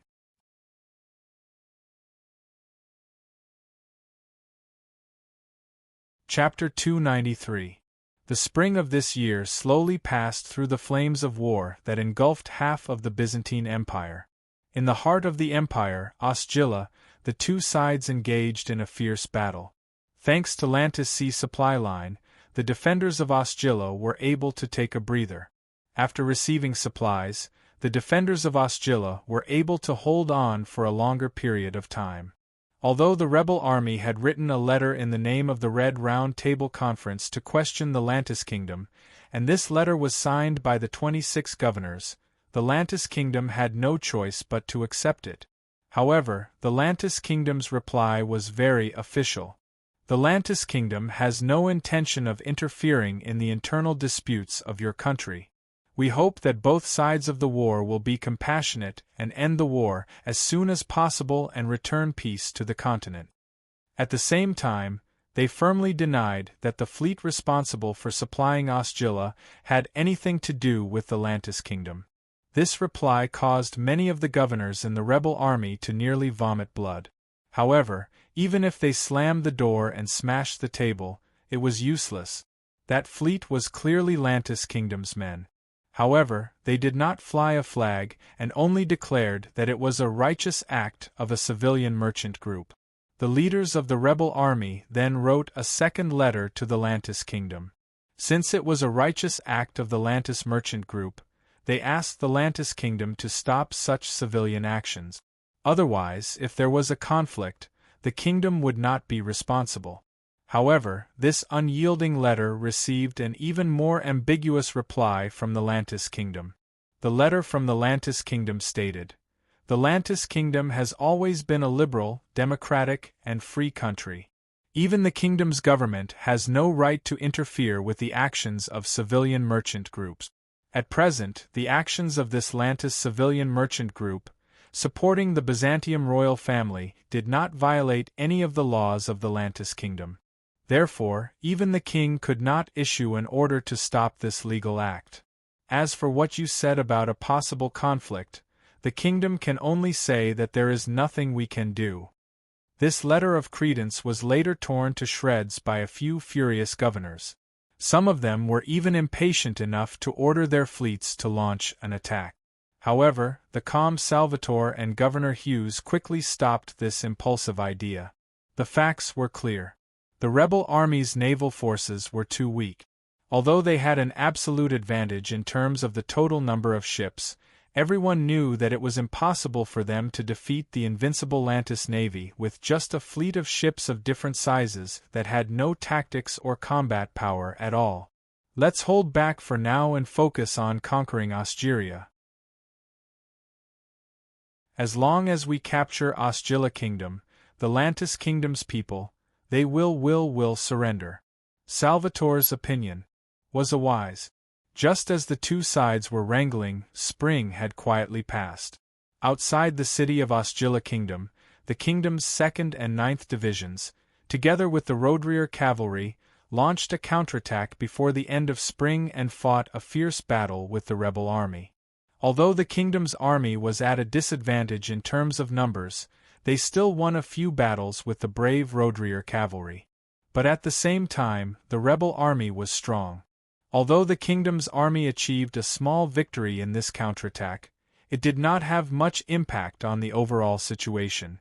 Because they had too few troops, they could not take advantage of the victory to pursue and expand their victory. However, with the end of spring, the 2nd and 9th divisions could not replenish the soldiers they lost after continuous battles. Gradually, they could only be in the strategic defensive stage. The Roadrear cavalry retreated 30 miles overnight. The reason was simple: the army ran out of food. The fierce battle in Osgylia Kingdom was still in a stalemate, but the situation in the north of the Byzantine Empire took a turn for the worse. The Odin Kingdom's large-scale invasion was like a hot knife through butter. Within a month, they had occupied 3 counties in the kingdom. Notts County was occupied by the Black Flag Army, Moore County was occupied by the Scarlet Snow Army, and Tartania County in the west of the kingdom was occupied by another Odin army. The Odin army in the west was a mixed army led by the Crown Prince of the Odin Kingdom. At this point, the Crown Prince had the absolute advantage in the struggle for the throne in the Odin Kingdom. The Black Flag Army had always supported the Crown Prince, and this time, the Emperor Odin let the Crown Prince personally lead the army. In this mixed army, it was said that 10,000 elite Odin soldiers were transferred from the Thundercloud Army of the Odin Kingdom. Together with the 40,000 soldiers recruited from the 9 large and small tribes in the Odin Kingdom, they formed a large army. At this point, the number of Odin Kingdom's invading army that had entered the Byzantine Empire had exceeded 130,000. At the end of spring, in the neighboring county to the south of Moore County, Ilton County, the Scarlet Snow Army had completed their encirclement of the last organized army in the north of the Byzantine Empire. The 7th Army was besieged both internally and externally. Faced with the pressure from the rebel army on the left and behind, as well as the attacks from the Scarlet Snow Army, they had lost 3 battles in a row. After losing the county town, they retreated on a large scale, abandoning a large number of logistics troops along the way. Then, they split into 2 groups and fled towards the southwest. One group was led by Rostock, the general of the army, and 4 elite emblem groups. The other group was made up of 2 emblem groups and some auxiliary troop. On the other hand, Manninger's Scarlet Snow Army only left a small number of troops to guard the occupied territory. The main force did not stop and continued to chase after the 7th Army and Rostock's group. They swore to destroy the main force of the 7th Army. Finally, on the last day of spring, the main force of the 7th Army that was retreating in a hurry was caught up by Odin's Scarlet Snow Army at the northern part of the Hilma River, located in the northeast of Ilton County. On the plains of the Hilma River, the Scarlet Snow Army that was marching in a hurry gave chase. While the 7th Army was trying to cross the river, Manninger gathered all the reindeer cavalry and suddenly launched a surprise attack. The 7th Army resisted for less than 2 hours before they were completely defeated. The massacre lasted for an entire afternoon. The river was dyed red and corpses blocked the river. There were even a large number of corpses that floated downstream with the current in this battle. The main force of the 7th Army was finally destroyed by Odin's people. More than 7,000 people died on the spot. The organization of the 2 emblem groups was abolished from then on. The general of the army, Rostock, was killed by an arrow. 3 of the flag bearers of the emblem groups were killed and 2 surrendered. However, the commander of the Scarlet Snow Army, the patriarch of the Bashak tribe, Manninger, made a mistake at this time. It was probably because he was stifled by Shea that he finally vented his anger. Manninger ordered the massacre of the 3,600 captive Byzantine Empire soldiers, including the generals of the 2 emblem groups that surrendered. After the battle, less than 300 people from the original 3 emblem groups of the 7th Army managed to escape alive. Although this kind of action vented his anger for a moment, it left behind very bad consequences. This was because there were still a few remnants of the Imperial Army in many places within the empire. When they saw that the battle situation was deteriorating, many of the local armies had already started to waver. Some even had the intention to surrender. However, at this time, the news of Odin's people massacring the prisoners of war and those who surrendered had strengthened the will of the remaining Byzantine army to resist. Since surrendering meant death anyway, they might as well fight to the death. After the main force of the 7th Army was annihilated, about 4,000 people from the other side of the division who retreated finally escaped. Under the situation where the road to the south was blocked, they could only turn around and head northwest. Behind them, there was an army led by Manninger's son, Morka, chasing after them. Fortunately, at this time, the heavens finally stood on the side of Byzantium. 3 days of torrential rain suddenly poured down and washed away the roads in the hilly area. Morka's pursuers were obstructed and could only watch as the last 4,000 people of the 7th Army escaped. However, at this time, Manninger was not very concerned about this outcome. The elite main force of the 7th Army had been completely annihilated. As for the 4,000 people who escaped, they were not the main force in the first place. There were a small number of auxiliary soldiers among them. In Manninger's opinion, a few thousand people were just a motley crew. Even if they escaped, they might just scatter like birds and beasts after leaving the battlefield. At this time, the Scarlet Snow Army had already occupied the entire territory of Ilton County. They had obtained a large amount of supplies and armaments, as well as the tax wealth of the Byzantine Empire in the storehouse of Ilton County. The rich wealth of the Byzantine Empire immediately made the eyes of all Odin's warriors red with envy. Among the tribes in Odin's country, except for the royal family, the other tribes, even the other 5 strong tribes, did not have an easy life. The climate of the Byzantine Empire was warm, the land was fertile, and there was abundant food. After occupying Ilton County, the entire Scarlet Snow Army had obtained a large amount of spoils of war. At this time, the entire Scarlet Snow Army was full of ambition. Even Manninger could not help but feel a little proud. At such a time, greed would naturally arise in his heart. We came from the north and conquered Moore County and Ilton County. We did not encounter any decent resistance. These Byzantium people were as weak as sheep. Even their 7th Army of the Empire's Central Army could not withstand a single blow. We only took half a day to defeat these people. How could such weak Byzantium people be our opponents? We only took a month to occupy 2 counties and obtained so much wealth. Why can't we get more? Why don't we continue to fight and loot? Although Manninger was proud, he still retained a trace of consciousness. He immediately remembered that he was still behind him in the north, under Denzel City in Moore County. He had suffered a setback. At this time, he had sufficient armaments and provisions. It was time to return to the army and pull out the nail in that small city. However, at this time, God saved Shaya's life. It must be mentioned that the northern part of the Byzantine Empire, especially the few counties near Moore County, had always been the main grain-producing areas in the northern part of the empire. Since it was a grain-producing area, it was certain that these areas met a few conditions. The land was fertile, the climate was warm and humid, and there was abundant rainfall every year. The climate of these few counties was the rainy season at the intersection of spring and summer every year. At this time of the year, the cold air from the north of the continent and the hot air from the sea in the south intersected in this area and formed a large amount of rain. Sometimes it would even rain for more than 10 days. At the same time, the terrain of this area was very special. In this area, there were 7 or 8 rivers that were not very big.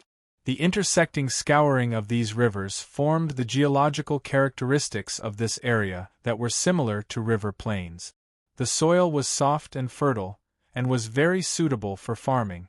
However, at the same time, the soil was soft and belonged to the sandy soil layer.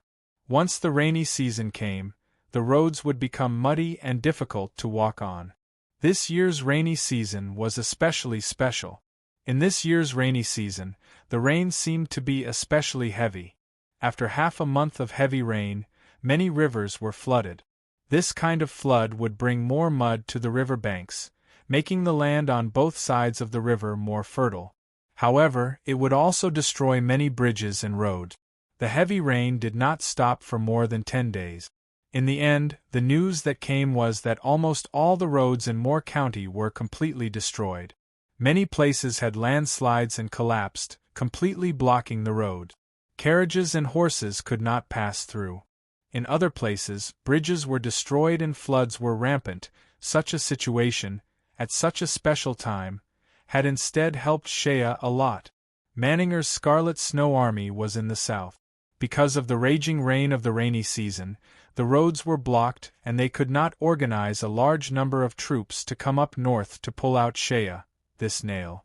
One must know that an army had to carry heavy supplies and carriages to advance. If Manninger's army did not bring provisions and supplies, then the result would only be a repeat of the previous siege of Denzel City. However, based on the current situation, if he wanted to repair the roads and bridges to allow the army's carriages and horses to pass through, it would take at least a month. Moreover, Manninger now occupied the entire Ilton County and part of Moore County. A large number of occupied areas required him to station his troop. Although Manninger had the advantage in terms of military strength, if he wanted to gather enough troops to attack Shaya, it was probably not something that could be done in a short period of time. Don't forget that Shaya's military strength in Denzel City was now in the tens of thousands. At this time, Shaya had set his sights on Manninger. Manninger's main forces had all gone to Ilton County. Moreover, the roads were blocked during the rainy season, so they would not be able to return for a while. Shaya naturally set his sights on the nearest enemy-occupied area, the original capital city of Moore County, Metter City. Metter only had a few thousand Odin defenders, and Shaya and Grimm had carefully analyzed it. With their current military strength, it was completely possible to defeat the enemy. Moreover, as long as this counterattack was successful, then they would be able to greatly stimulate the morale of the remaining resistance forces of the Empire. After we take it down, we can defend it or leave. The current weather is beneficial to us. If Manninger wants to return to the army, it will take at least a month. Metter City is only less than 3 days' journey away from us. If we ride fast horses, we can get there in 1.5 days. After we take it down, we can calmly arrange the situation. When the time comes, whether we defend or leave, the initiative will be in our hands. Grim pointed at the map and slowly said to Shea, "Moreover, the people in Metter City are all citizens of our country. When we attack, the citizens in the city may respond to us. I heard that the Odin people were not popular.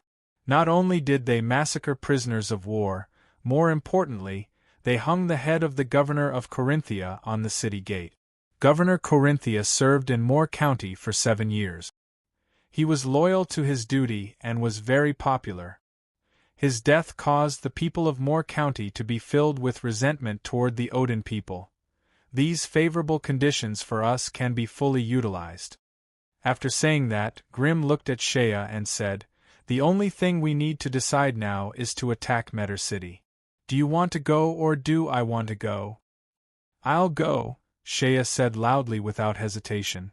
"You stay behind and defend Denzel City. I will only take Nene and 2,000 cavalry as the vanguard. Sharba will take 2,000 infantry and follow behind. At this time, speed is the most important. The Odin people will never think that we will come out to counterattack during this rainy season.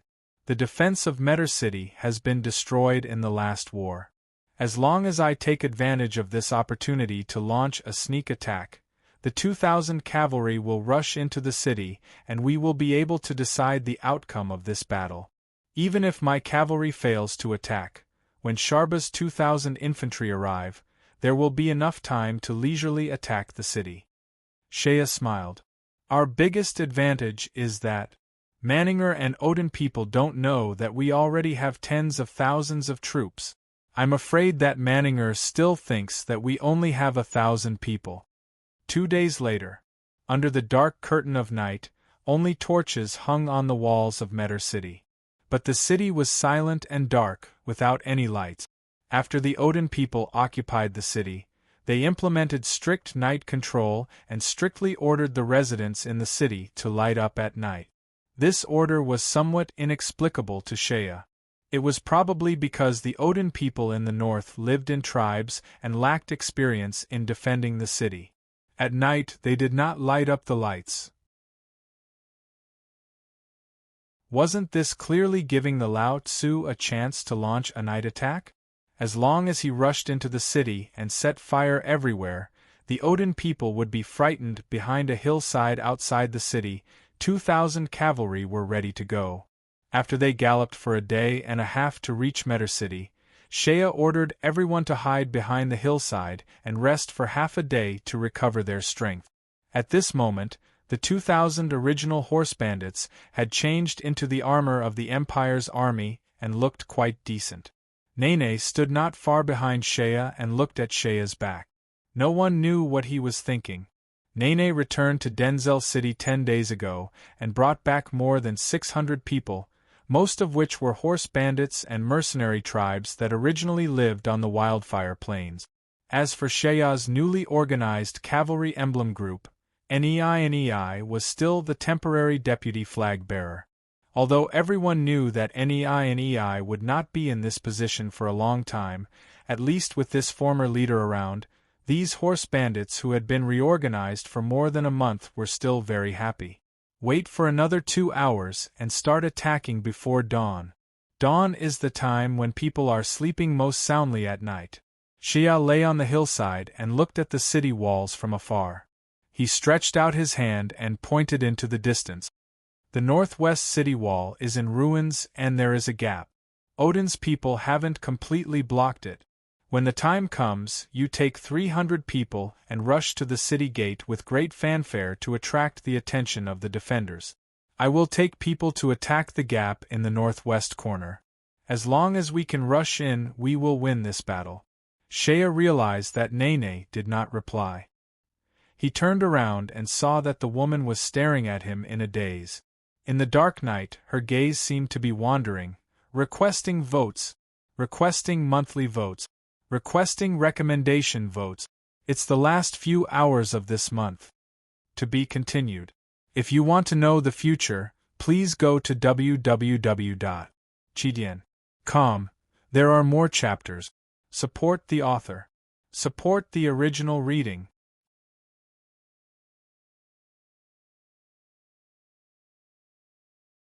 Chapter 294.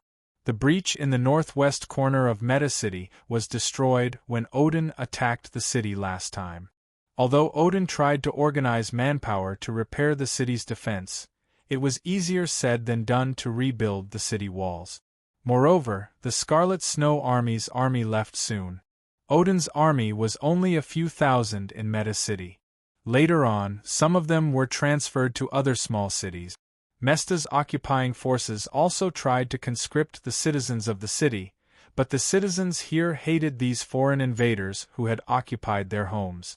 Furthermore, because prefectural governor Corinthia had sacrificed himself for the country, the people who had benefited from Corinthia's rule for many years were filled with resentment. Therefore, Odin's work of conscripting people and craftsmen had not been smooth. Even if Odin's people forcibly conscripted people with a butcher's knife, most of them were disobedient. The breach in the northwest corner had not been repaired for a long time. Soon, the rainy season came. The continuous rain increased the difficulty of the construction. Odin's garrison in the city saw this and could only let it be. Shaya and others rested behind the hillside outside the city until midnight. Dark clouds rolled in the sky, and a faint rumbling sound of thunder could be heard. Then, with a loud cracking sound, a lightning bolt cut through the darkness of the blue dome of heaven, as if a lightning axe had directly split open the sky. Following this thunderclap, the heavy rain fell again. Suddenly, the world was shrouded in a thick curtain of rain. The rain was extremely fierce, like a torrential downpour. Looking at the city from the hillside, the nearby Metzda city seemed to be shrouded in a haze. Such low visibility made Shaya happy in his heart. With the heavy rain, the few torches on the city walls were mostly extinguished. The light became darker. As the visibility got lower and lower, Shaya stood up on the hillside. Anyway, with such a thick curtain of rain, he did not have to worry about being seen by the people on the city walls.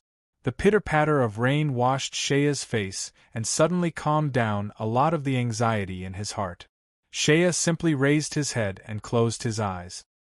He felt the dense raindrops falling on his face. He even forcefully tore open his lapel, exposing his bare chest to the rain. The rain flowed down along his sturdy chest muscles. Although his whole body was soaked, he still felt an inexplicable carefree feeling. This sudden heavy rain soothed the last trace of nervousness in his heart before the battle. At this moment, Shaya opened his eyes again. His originally anxious heart had calmed down, but in his pair of eyes, 2 balls of flames had jumped out. Another lightning flashed across the sky. The bright light shone on the ground. At this moment, Shaya's figure standing on the hillside fell clearly in front of many cavalries. In the eyes of many cavalries, this young leader opened his clothes, opened his arms, and clenched his fists. His face was full of killing intent. He looked at the rolling thunder in the sky with an angry expression. It was so amazing. The heavens are protecting us. Shaya clenched his fists and shouted loudly to the cavalries amidst the sound of rain and rolling thunder. Then, he raised the cavalry sword in his hand and pointed it to the sky. He shouted loudly, "Lao Tzu is very clear. Even today, there are still some of you who are not convinced by Lao Tzu. But it doesn't matter. Lao Tzu doesn't care about this. Today, Lao Tzu will only say one thing to you. I am not the other officials of the empire. You will follow Lao Tzu to fight. Lao Tzu will only say follow me to you. He will definitely not say charge to you. In today's battle, Lao Tzu will charge in front of you. You will only be able to see Lao Tzu's back." After saying that, Shaya jumped down the hillside in a few large strides and jumped on his warhorse. Under the lightning, he raised his sword and shouted, Odin's people will remember today's battle. You will also remember this battle. Get on your horse." As soon as he finished speaking, he had already spurred his horse and rushed out in the wilderness towards the city gates in the distance. A large group of cavalrymen followed closely behind.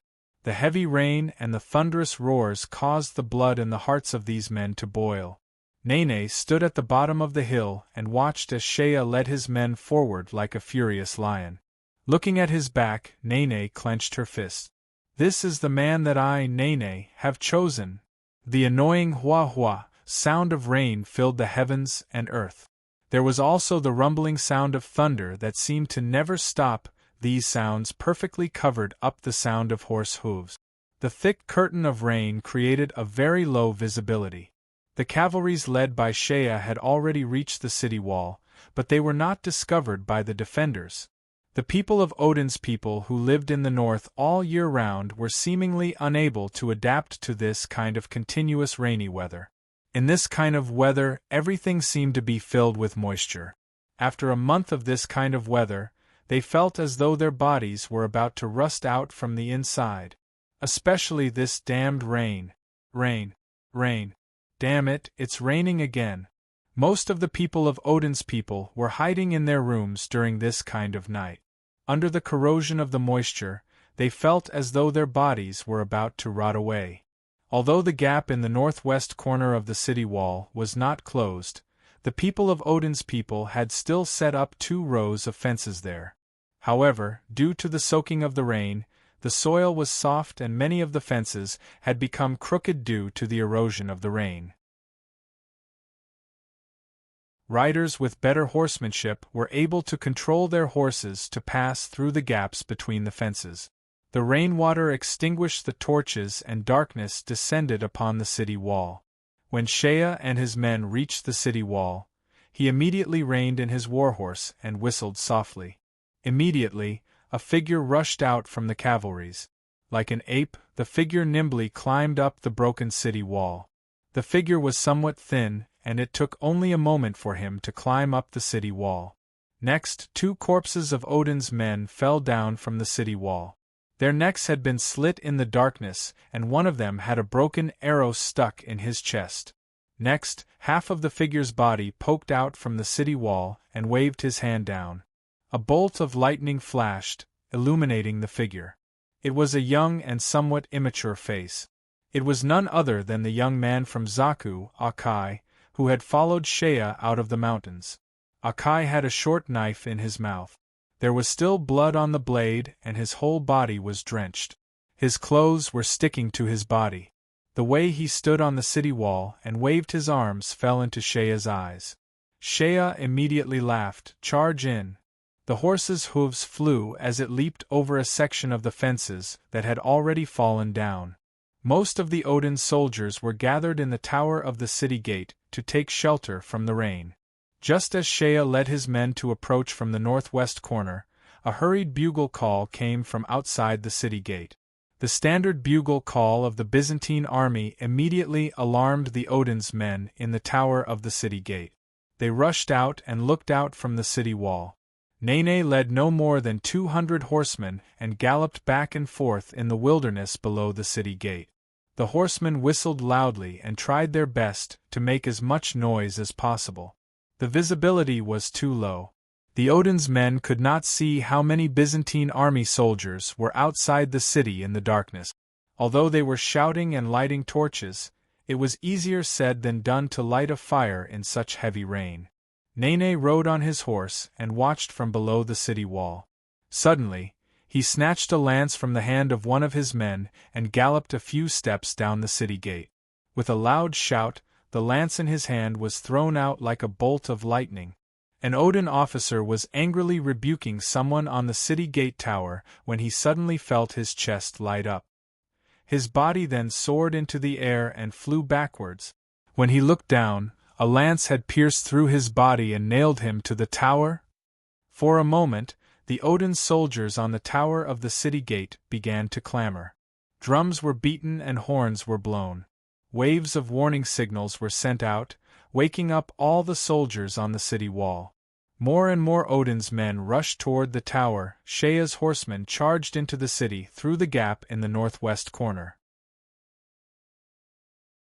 They did not encounter any resistance or obstruction. After charging into the city, they saw 2/10 of the Odin's men inside the city walls. The sound of horse hooves startled the men inside the tents. 2 of the Odin's soldiers walked out of their tents and stared in shock at the Byzantium cavalry that seemed to have descended from the sky. Before they could shout out, Shea had already led the charge. His shiny saber swung down and with a swoosh, 2 heads flew into the air. Following that, the 2 Odin soldiers were trampled into meat paste and mixed with the muddy water on the ground. After the 1,000+ horsemen charged into the city, they quickly split into 7 to 8 small groups of 10 men and spread out along the various roads.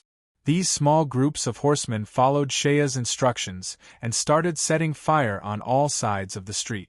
Although the rain did not stop, the horsemen carried kerosene.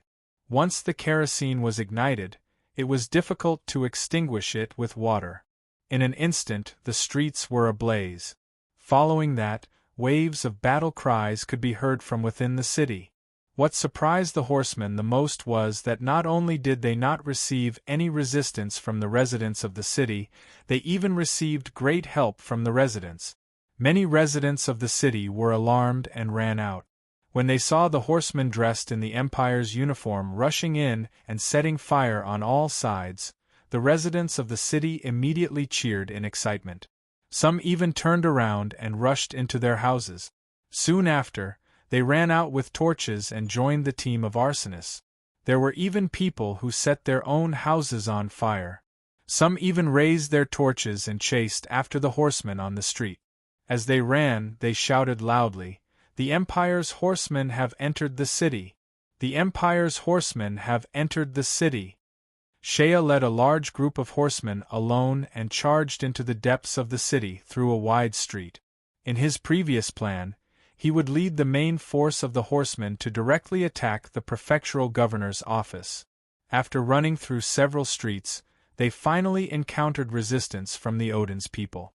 Clearly, many of the Odin's people had gathered in the prefectural governor's office.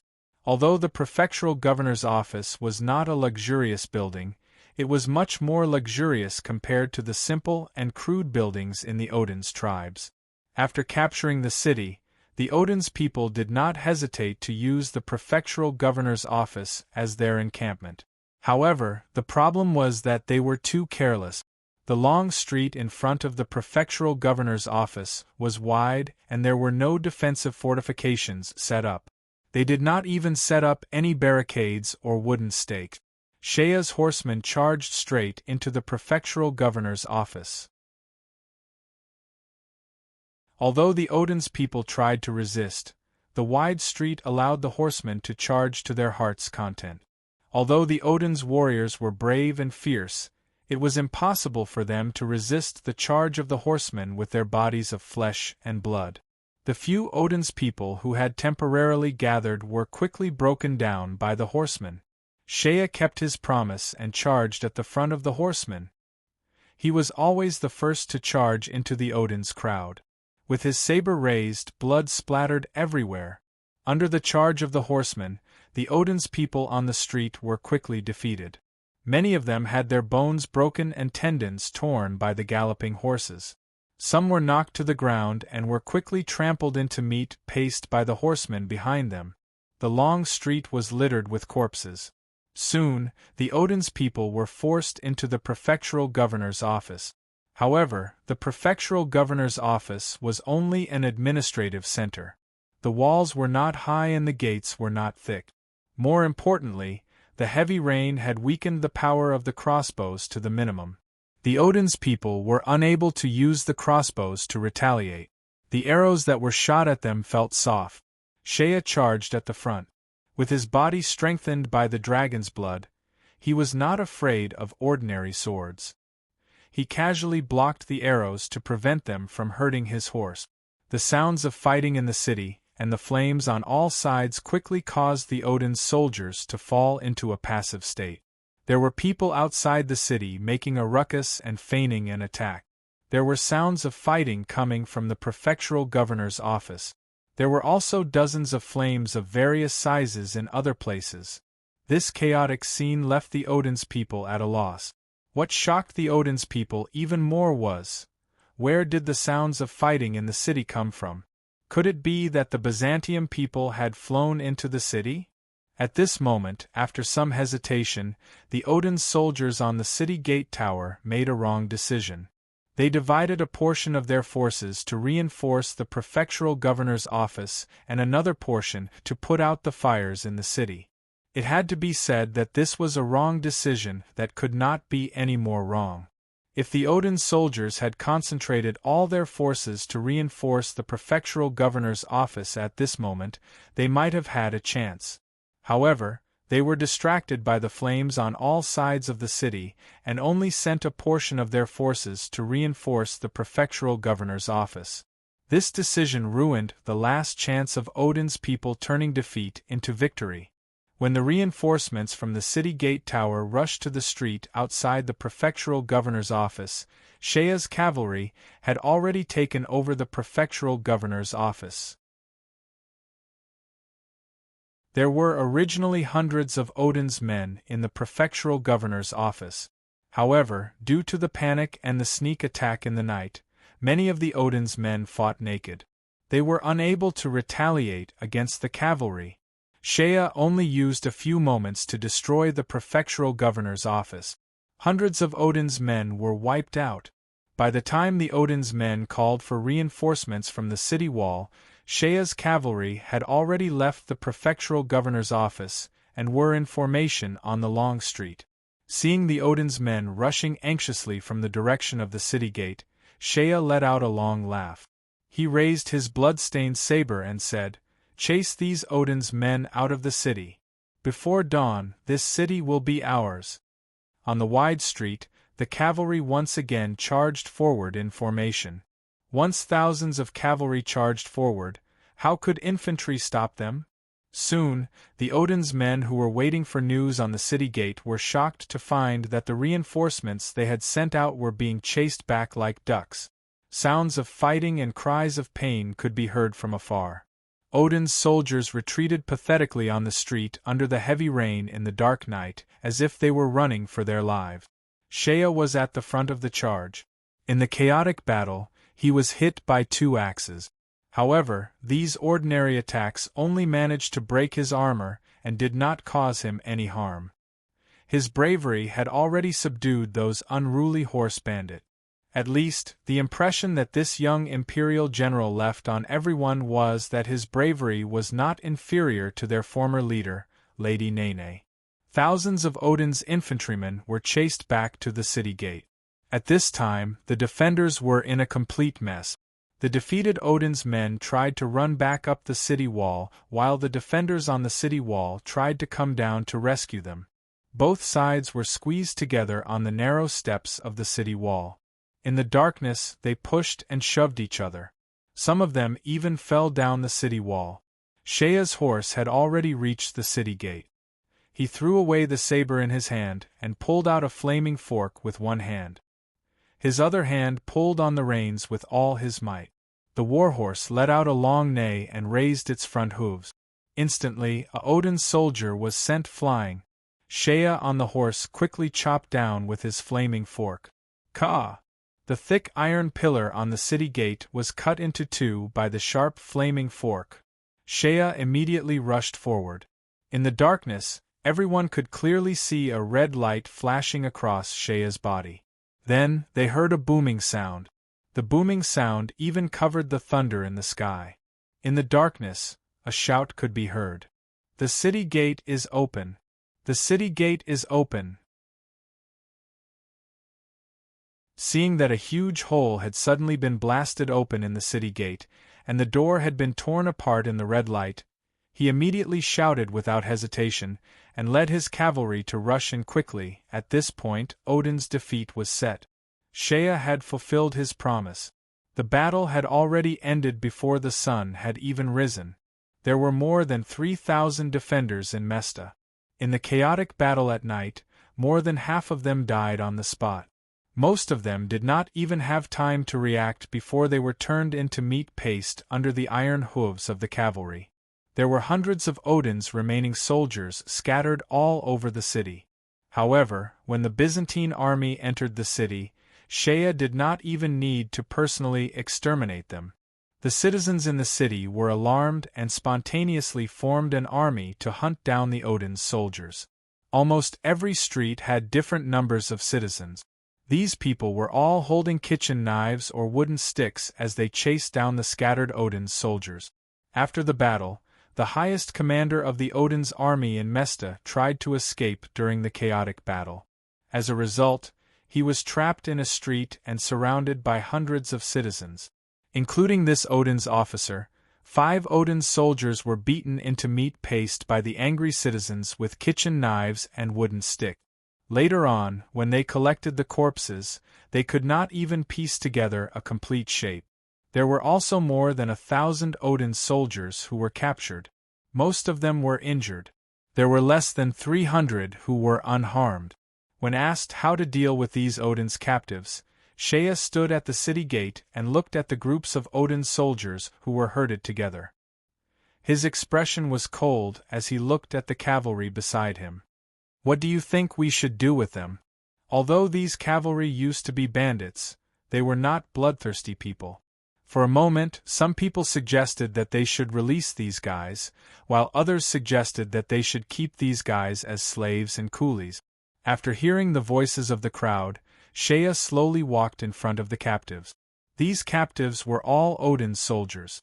However, at this moment, after being defeated, they had lost their valiant and ferocious appearance. They were all dejected. Under the pressure of the cavalry's sharp knives, their expressions were a little wooden. "Kill them all."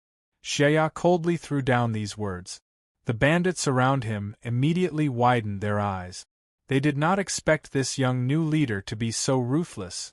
Shea gave a harumph and pointed his flaming fork at the captive. "Do you think that this is too cruel? Then listen up." Shea's eyes looked as though they were about to spew out flames. "The ground beneath their feet. It is ours. The air they are breathing is also ours. The food they ate last night was originally ours. Yet they appeared here, standing on our land, breathing our air, eating our food. All of you better remember this. These fellows are invaders. Towards invaders, there is no need to show any mercy or any bullshit grace. Kill all these dregs. Let them understand that rashly invading someone else's home will come with a painful price. If we do not let them understand this principle, I fear that they will continue to act recklessly in the future." After saying that, Shea glared fiercely at his cavalry subordinates. "If you don't kill them today, they will come back tomorrow to snatch our land, eat our food and take your lives. Invaders must face the same fate as invaders. Begging for monthly votes on the first day of the month. The results of the monthly votes are not ideal, but I won't ask for much. As long as the monthly votes ranking is slightly better, it will be fine. Everyone, see if you have any guaranteed monthly vote. If you do, please help me. Many thanks." To be continued. If you want to know what will happen, please go to www.chidian.com. There are more chapters. Support the author. Support the original reading.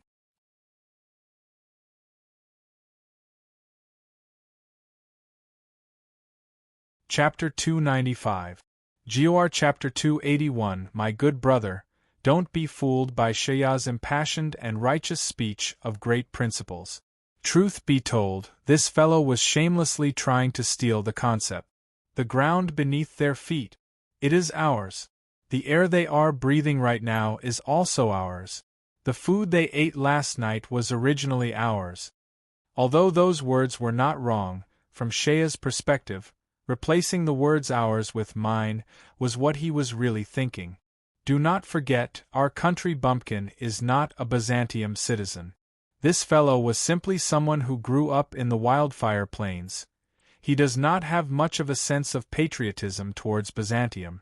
However, after becoming the military officer of Moore County, Our country bumpkin had long since regarded Moor County as his own backyard, his own exclusive territory.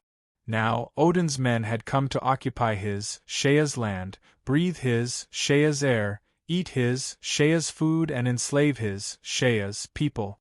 Son of a bitch, how can this be tolerated?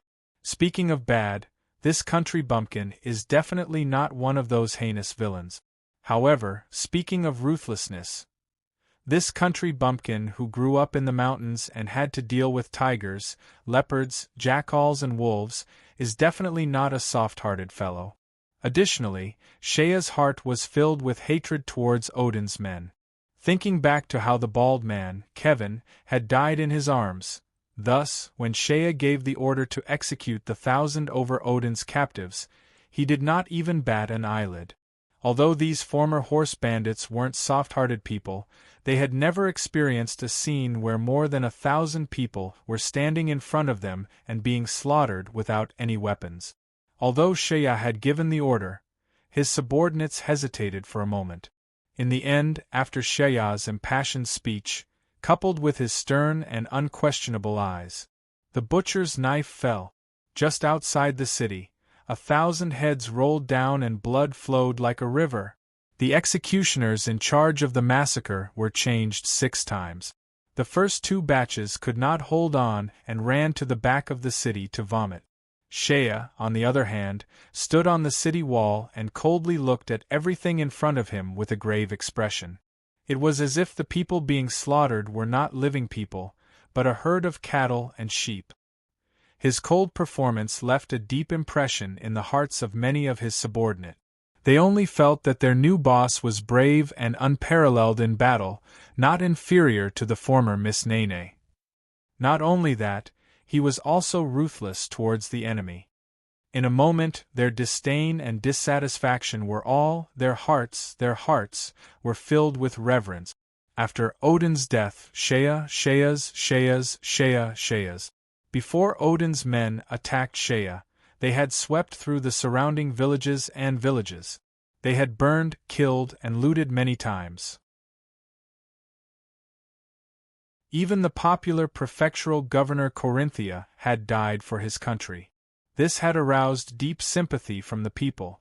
Now that this group of invaders had been killed, it was naturally very satisfying. Even though some of the more experienced people in the city faintly felt that the empire's general had killed too many people, they would not stand out and say anything at this time.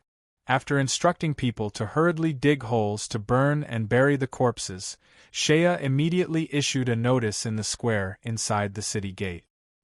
He also found some locals to understand the situation and asked if there were any imperial officials left in the city.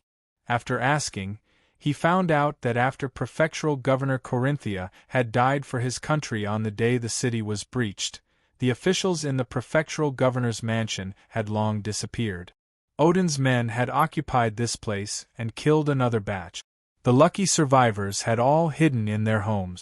Since Odin's men did not attach any importance to the list of officials in the prefectural governor's mansion, they did not conduct a large-scale search. Many people had luckily survived. Shea immediately sent people to search around and found some of the remaining officials in the prefectural governor's mansion. However, the prefectural governor and some of the high-ranking officials had all died, leaving behind only some low-ranking officials. After searching around, they only found 7 or 8 people.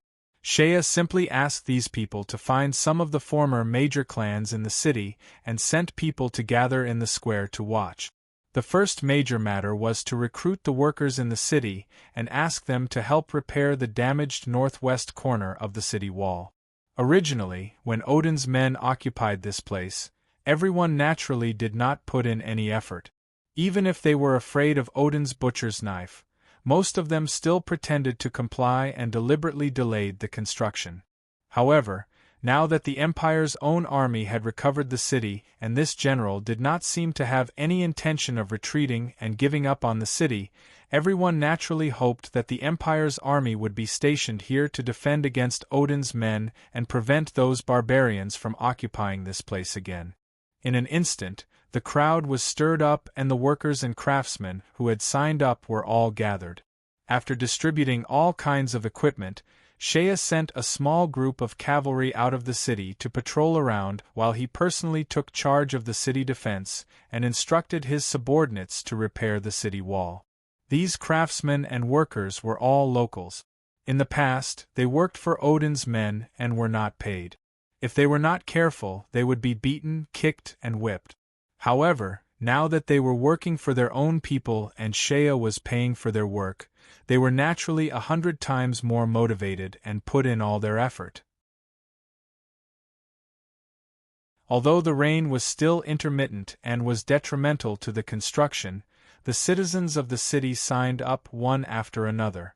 Those who had money contributed, those who had strength contributed. In less than 2 days, the originally large hole in the city wall was piled up with dirt. Although it was impossible to completely rebuild the city wall in a short period of time, it was not too difficult to fill in the hole. There were not many officials left in the city, and all the high-ranking officials were either dead or injured. Now, Shea could be considered as the person with the highest official position in the entire Moore County. Originally, as the county guard officer, he was the second most important person in Moore County. After Corinthia's death, he naturally became the person in charge. Moreover, during wartime, he held the military power. After occupying Metter City, he naturally followed orders and carried out prohibitions. Shea's counterattack on Metter City succeeded, but because the prisoners of war were all slaughtered, not a single one escaped. The news was cut off and Manninger, who was far away in the south, did not receive any news at all. Another 10 days passed peacefully. During this period, Sharba brought another 2,000 reinforcements from Denzel City.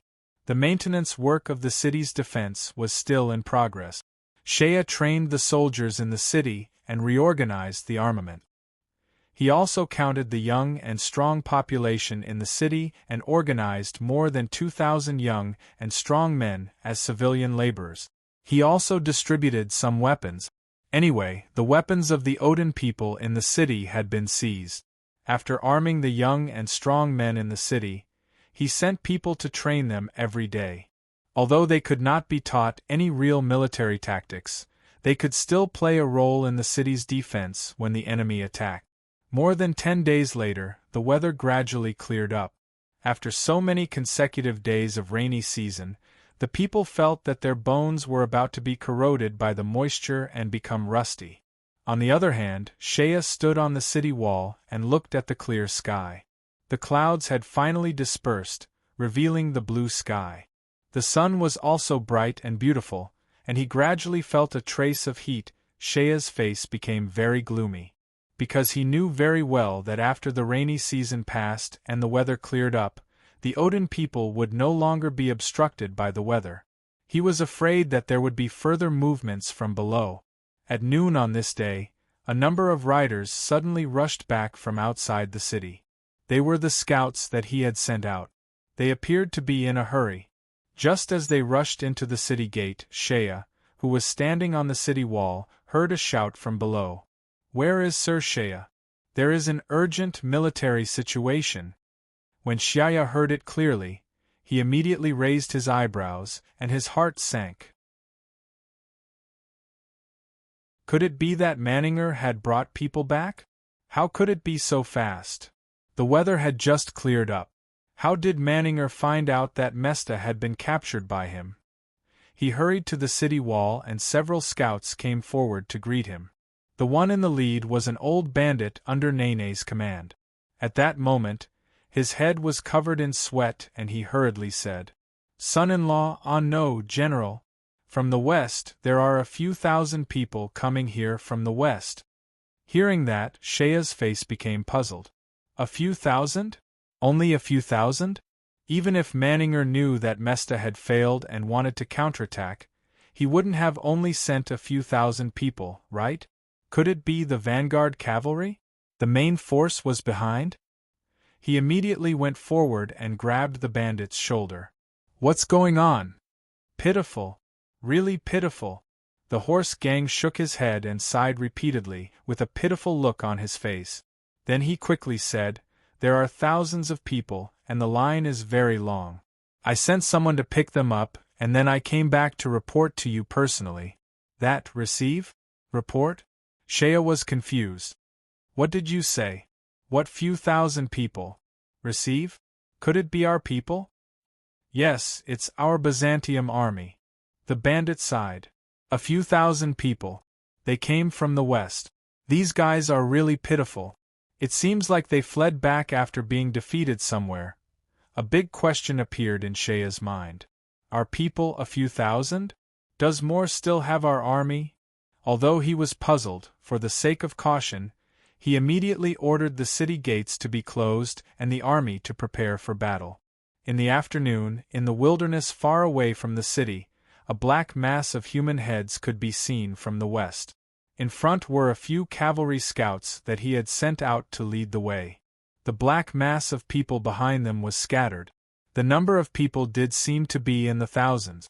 But when Shea looked at them, he couldn't help but sigh. The bandit who reported earlier was right. Tragic. Really tragic. The thousands of people who came from afar were indeed the Imperial Army. Most of these people were wearing the Imperial Army's uniform. Shea even recognized that it was the standard uniform of the Imperial Central Standing Army. However, these thousands of people were in a sorry state. Many of their clothes were already torn and covered in mud and blood. Some of their clothes had already been torn to pieces. Most of them were swaying and their faces were covered in black mud. More than half of them did not even have weapons, let alone armor.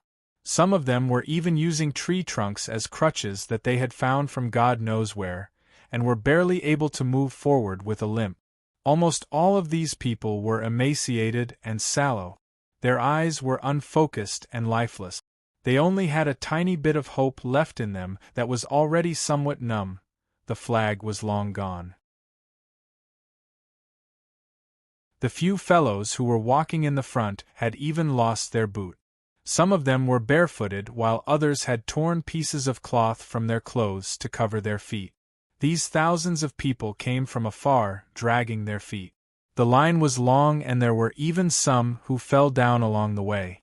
When these thousands of people finally saw the city walls of Mesta, they saw the Imperial Eagle flag fluttering above the city walls. Suddenly, many of them fell to their knees with a plop. They hugged their heads and cried out loudly. When one of them cried, it immediately caused a chain reaction. More and more people fell to the ground, and the sound of crying filled the air. Shea had already given the order to open the city gates. He sent out 2 more teams to receive them. It took them over an hour to bring them into the city. When these people entered the city, many of them cried until they fainted on the spot. Some even sat on the ground and fainted on the spot. This caused Shea's subordinates to fall into a state of confusion, and they quickly came to help.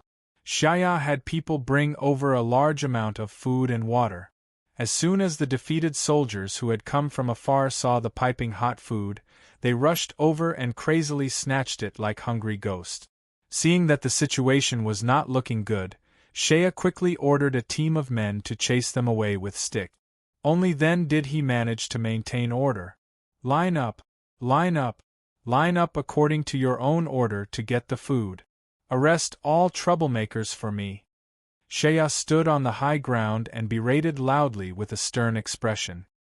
He was wearing the uniform of the Empire's flag and a shiny armor. It was obvious that he was a high-ranking general. Many of the defeated soldiers immediately retreated in fear. Shea stood on the stairs of the city walls and looked at these fellows.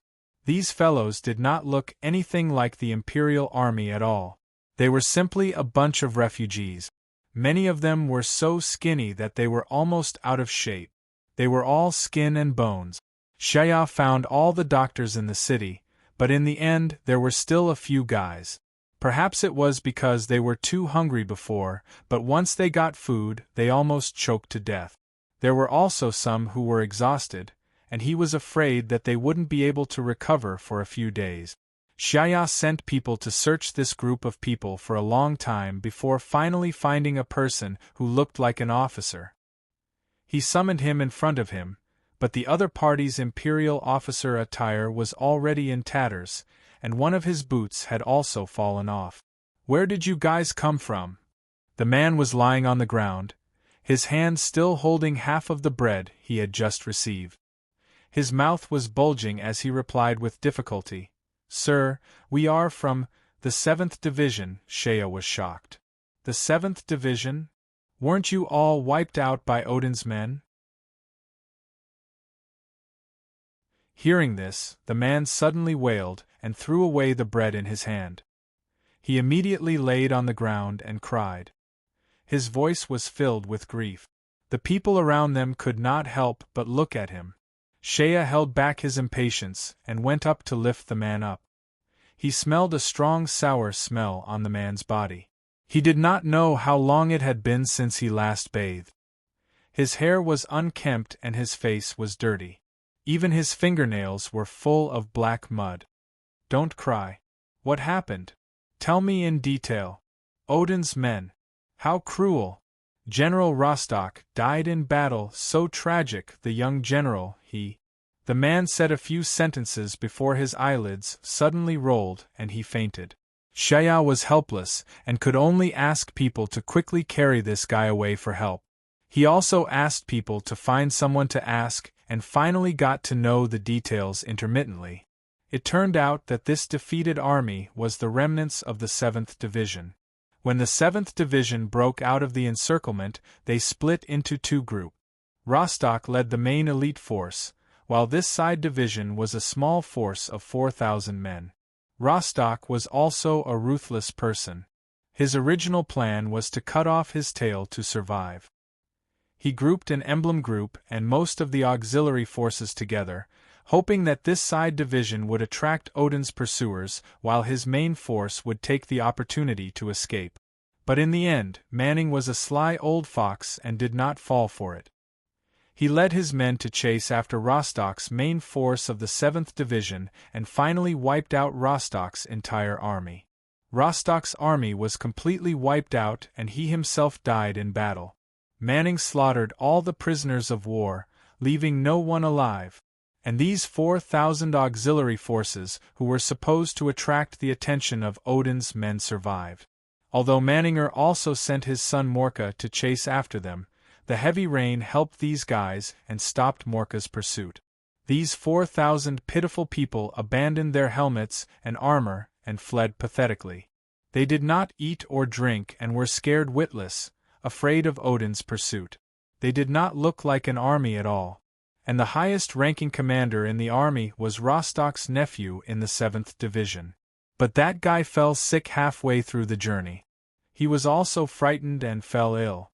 Without a leader, the army's original fate was to scatter like birds and beasts on the way. But it was a miracle that they could still make it here. It turned out that everyone had the same idea. The surrounding area was occupied by Odin's men. If they all dispersed, they were afraid that they would meet a small group of Odin's men halfway through the journey. It would be a dead end. Moreover, they would not have any food or drink, and would probably starve to death. It was better for everyone to gather together and escape. At least they could look after each other on the way. Relying on this idea, these thousands of people actually survived and did not disperse. They fled pathetically all the way, but the surrounding area was occupied by Odin's men. They ran around in a daze and finally lost their way. God bless Shea. This group of people actually went all the way northwest and bypassed the towns occupied by Odin's men. They did not dare to take the small roads and ran around like headless flies. They actually ran all the way to Mesta City. Fortunately, Shea counterattacked Mesta. Otherwise, if Mesta City was still in the hands of Odin's men, these thousands of people would have died. Even if they did not meet Odin's men, these people would have starved to death. After eating in the river for half a day, these people finally settled down. After eating their fill, they finally entered the city of their own army. They had finally escaped, and their hearts gradually calmed down. Shea had been carefully observing these guys from the side. These several thousand people, after all, were from the Empire's regular army. After suffering a great defeat, the morale of the army had been completely shattered. If they could be carefully reorganized, they would also be a good force. After these fellows had eaten and drunk their fill, they finally got rid of that life of living in fear. Most of them seemed to have recovered a little. Although they were still in a sorry state with tattered clothes, their spirits were somewhat different after all. Many of the soldiers were still habitually gathered together according to their own organization. Shea finally brought his men to the routed soldiers. Everywhere he went, he received countless grateful gazes. Then, he found an officer among the routed soldiers and asked, "Who is your highest-ranking officer? Where is he?" Soon, Shea was brought to the scattered soldiers. Under a small tree, a few soldiers in tattered clothes were guarding a person. The person was lying on top of a dismantled door. It would appear that he had been carried all the way here. Naturally, the armor on the person lying on top of the door was gone. However, his military uniform was still intact. Only his beard was unkempt. Both his eyes were closed and his eye sockets were deeply sunken. It appeared that he was still unconscious. There was also a piece of black cloth at the corner of his mouth. The cloth was stained with blood.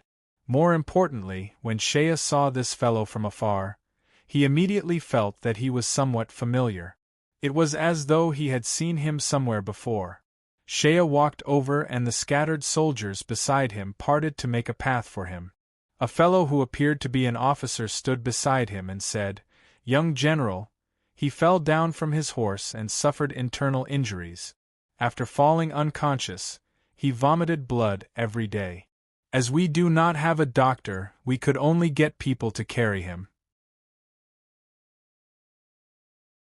We barely managed to make it here." When Shea arrived before them, he suddenly saw the hand of the young general. His heart jumped. He finally recognized this fellow. This fellow's left hand was cut off at the wrist. There was an iron hook attached to his wrist. Shea recognized this fellow at a glance, speaking of which, he was the one who cut off this fellow's hand. Back in Wildfire Town, he had once encountered a group of officers who had taken liberties with Aunt Sophia's niece in One-Eye's tavern. After he had punished them, he had even chopped off one of their hands. He remembered that the person had claimed to be the nephew of the general of the 7th Corps. However, it had been too long and Shea had almost forgotten about it. When he thought of this, Shea suddenly cursed. "Damn, how did I meet this fellow? Moreover, he is the leader of these thousands of scattered soldiers? If I want to take in these thousands of people, this fellow will be troublesome. Our young General Ledley's injuries are too serious. He has not opened his eyes for 3 days. The doctor just checked on him and said that he is afraid. The 7th Corps officer had a helpless expression on his face, and Shea's eyes suddenly lit up. An idea suddenly appeared in his mind. His face suddenly revealed a shocked and sorrowful expression as he shouted, "Ah, Ledley! Isn't this my brother Ledley? My brother! How did you become like this?" After saying that, Shea rushed forward and pushed aside the people around him. He hugged Ledley, who was lying there, and burst into tears. He wrapped his hands around Ledley's neck and quietly wiped his saliva on the corner of his eyes. When he straightened his body, the 7th Corps officer beside him was puzzled. "Sir, you recognize our young general?" "I recognize him. His hand was personally cut off by Lao Tzu." Shea muttered in his heart, but he said with a sorrowful expression, "How could I not recognize him? We met in Wildfire Town. We drank and picked up girls together. We felt like old friends at first sight and treated each other with sincerity. We were simply as close as brothers." Drank and picked up girls together? Thinking about how the young general acted in the past, upon hearing that, the people of the 7th Army immediately believed him. Immediately, everyone's heart calmed down. It seemed that not only had they entered the territory of an ally, the other party's general was also an old friend of their leader. If that was the case, they would naturally take care of them. Shea hugged Ledley and continued to cry. As he cried, he pretended to slap Ledley's body. This country bumpkin really wanted to slap this guy to death. Shea could be said to have secretly used his strength in these few slaps. However, he kept calling out brother. When the bystanders saw this, they only thought that this general and their young general were close friends and was too sad. However, the 7th Corps' officers came over to console him. Shea was pleased with himself. However, he did not expect that after he slapped Ledley a few times, Ledley, who was in his embrace, suddenly snorted and spat out a mouthful of dirty blood. His originally closed eyes opened slightly and with a soft groan, he actually slowly woke up. But I can finally breathe normally. Where am I? Shea hugged Ledley and opened his eyes wide. When the young general woke up, his unfocused eyes gradually focused. Finally, his eyes focused and fell on Shea's face. Then, this guy's face suddenly changed from blank to shocked. His face suddenly changed. How could he not remember Shea's face? Wasn't this the evil person who had personally chopped off his hand? Ledley woke up and immediately stopped being stimulated. His face changed wildly and he suddenly could not breathe properly. He raised his hand and pointed at Shea. It's you. His finger was slightly trembling, but a gurgling sound came out from his throat. After saying the word you, he could not say another word. Shea was shocked. He did not expect that he would make a fool of himself. He did not slap this guy to death, but instead, he woke him up. He also opened his mouth wide and stared at Ledley. Ledley's face was originally pale, but at this moment, it suddenly turned red. He pointed at Shea and desperately gasped for breath. However, he could not breathe at all. Finally, a gurgling sound came out from his throat. A mouthful of blood came out from his throat. He screamed. His raised arm suddenly dropped down and his head tilted to one side. Then, he breathed his last. Shea stood there blankly. He only watched as his dear friend in his embrace woke up, spat out blood and then breathed his last. He only felt his heart beating wildly. He reached out and touched the other party's nose. He found that the other party was indeed not breathing. Suddenly, a strange feeling arose in his heart. F***ck, is this guy's death on Lao Tzu's head? Begging for votes, to be continued. If you want to know what will happen, please go to www.chidian.com. There are more chapters. Support the author. Support the original reading.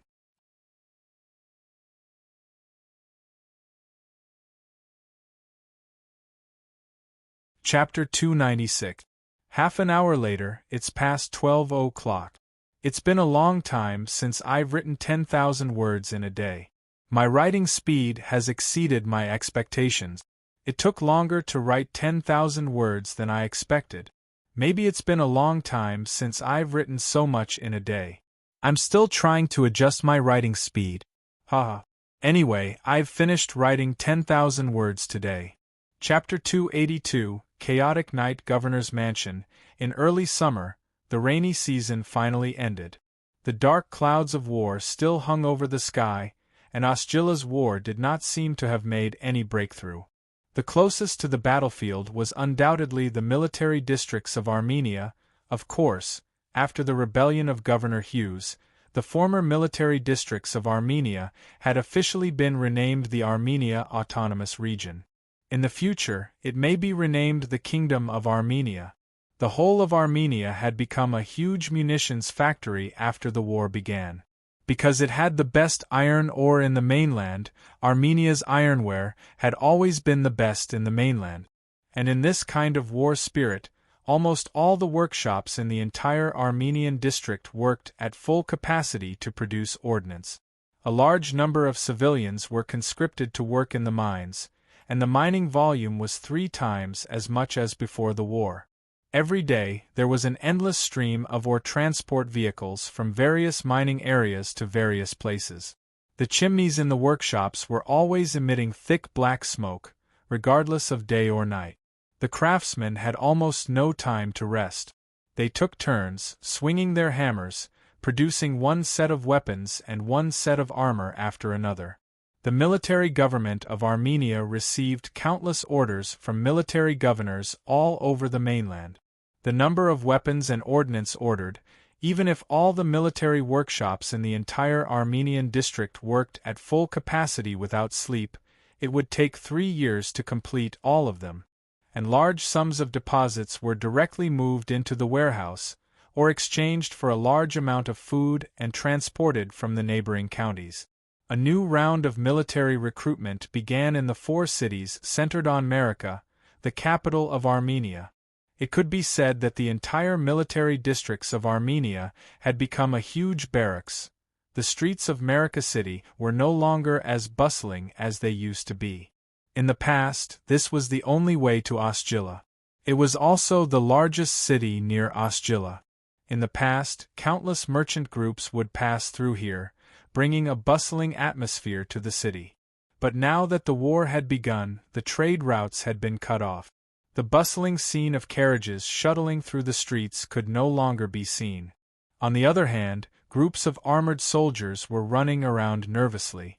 There were also large groups of guards leading all kinds of transport vehicles in and out of the city. Popov Dax was sitting in a tavern near the street, looking at the street outside the window.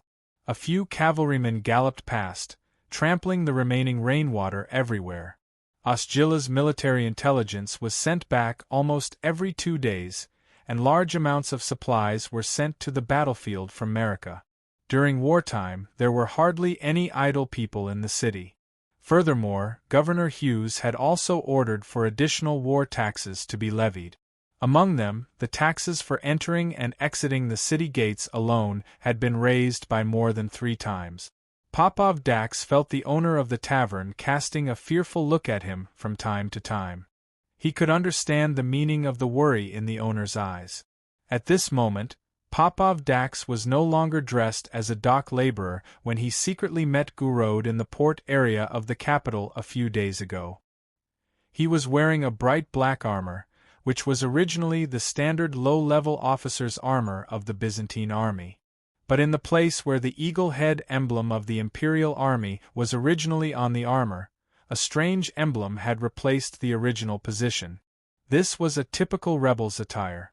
Because there were dozens of rebel armies, almost every rebel army's governor had an independent badge. At this moment, the city of Armenia had become the largest supply point from the front line. Every day, various messengers sent by various rebel forces from all over the continent gathered here. The suit of armor Popov Dax was wearing had been taken the night before, when he had ambushed a rebel envoy in the woods to the west of the city. This emblem represented the power of a certain governor of the Tima military district in the southeast of the continent. The original owner of this armor was a liaison officer sent by the governor. Unfortunately, he was now lying in the woods outside the city and fed to the wolves. These days, there were too many soldiers from all over the city of Marica. These guys were eyeing the title of Armenia's ally. After coming here, they were naturally treated well by the Armenians. Other things aside, the evil of not paying for a meal had already become the most troublesome thing for all the shops in the city. Every time after the meal, these soldiers from all over the world would flash their knives and fiercely say, "I'm an ally of you Armenians. I've fought for you on the front line. It's just a small matter for me to have a meal." Every time this happened, looking at the fierce expressions of the soldiers and the sharp knives in their hands, the shop owners could only pinch their noses and bitterly smile. "I don't dare to ask you to pay for this meal, sir. This small shop will pay for this meal." Although there were a few stubborn shop owners, after several conflicts, the Armenian city guards obviously didn't want to cause more trouble. At this time, They didn't want to offend their ally over such a small matter. In the end, in a few days, the number of shops in the city decreased by more than 30%.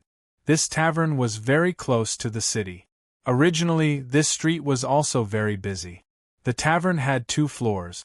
Standing on the balcony on the 2nd floor, one could almost see the entire street. Popov drank a bottle of wine from the window next to the balcony.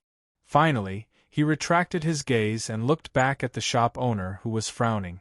"Bill." The shop owner sighed secretly and quickly put on a smile.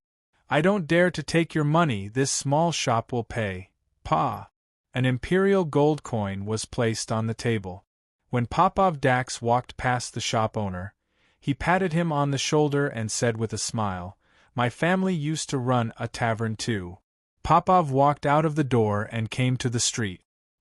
He got on his horse and walked along the street for a while.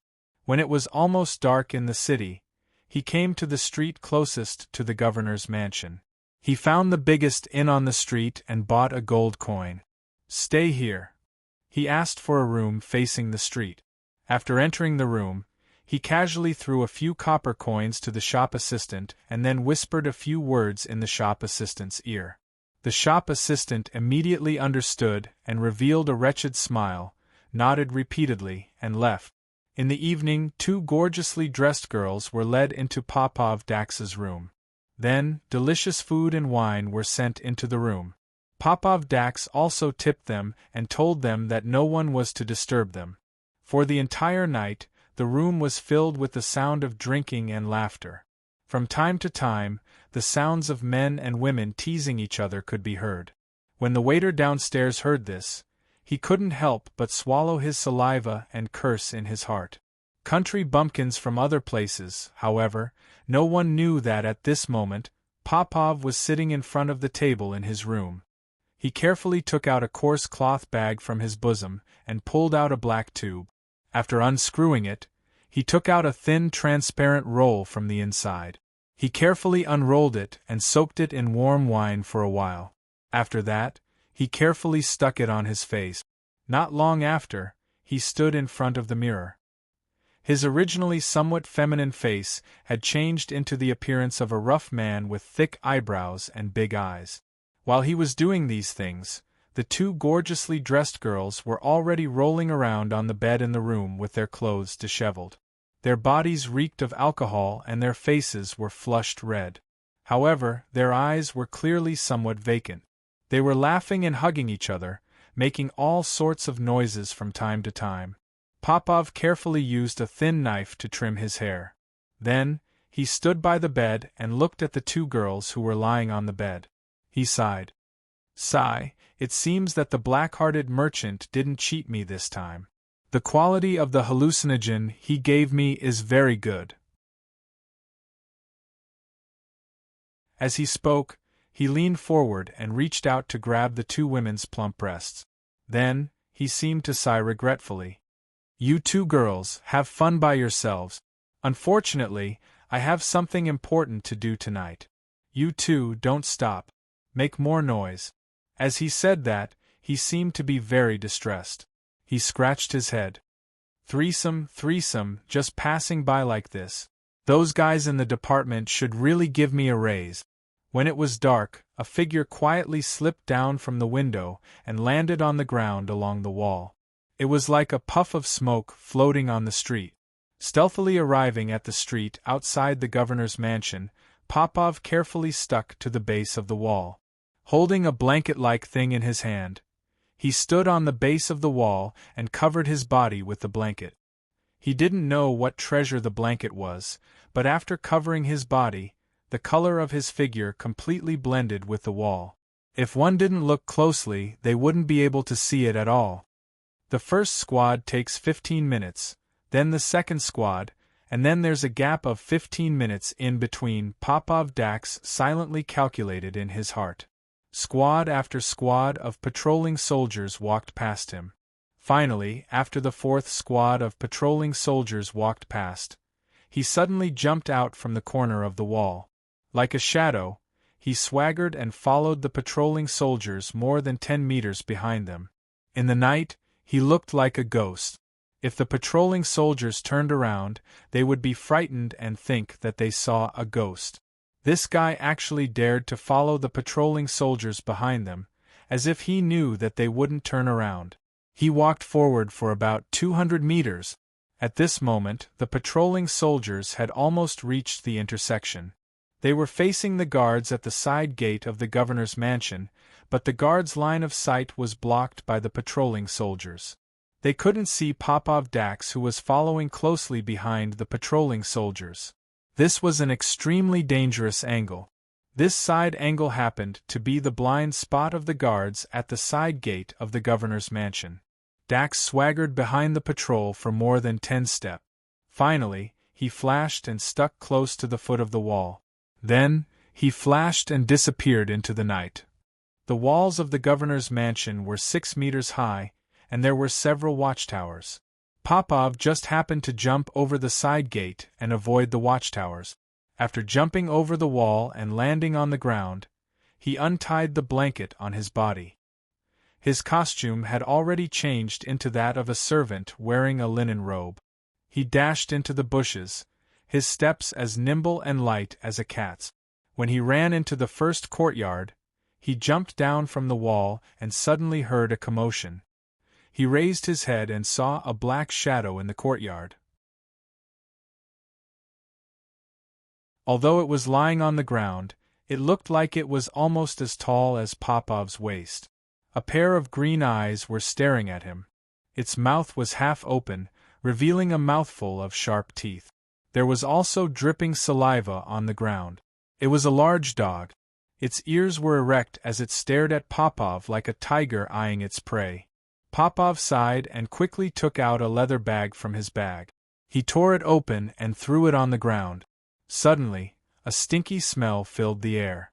That large dog suddenly extended its head and sniffed the leather bag on the ground. Suddenly, it whimpered twice and ran to the corner. Its huge body curled up into a ball. Its legs were clamped together, and even its tail drooped down. Its whimpering sound was full of fear. Damn, this is a good thing to soak in a tiger's penis. It can also enhance the sex drive. Popov shook his head with some regret. He no longer looked at the dog and swaggered in from the side gate. After entering the gate, he took out something from the bag. Who knew how many things were in his bag? This time, he took out a pair of round lenses. He also took out a small pinch of unknown powder and smeared it on the lenses. He then placed the lenses on his nose. Suddenly, looking through the lenses, the originally pitch-black vision turned into a green light. Wu Rant's vision suddenly lit up. Everything became clear and real. In the darkness, Popov saw the rope with a bell on the ground of the corridor and the warning mechanism set by the movable wooden stake at the door. He easily bypassed these places. When he reached the corridor, he flipped onto the roof beam and looked at the courtyard further inside. After waiting for the time it took to eat a meal, he saw 2 hidden sentries dressed in imperial bodyguard attire come out from behind the originally dark flower bed. The 2 active sentries left their posts and were about to change to another place to guard when Popov gently flicked 2 small wooden balls with his fingers. The wooden balls rolled to the feet of the 2 bodyguards. Suddenly, a strange fragrance came from inside. The 2 bodyguards did not react and fell to the ground at the same time with a thud. Popov jumped down and immediately dragged the 2 men into the flower bed. Then, when he came out of the flower bed, he had changed into a bodyguard's uniform. I'm in. But where should I start the fire first?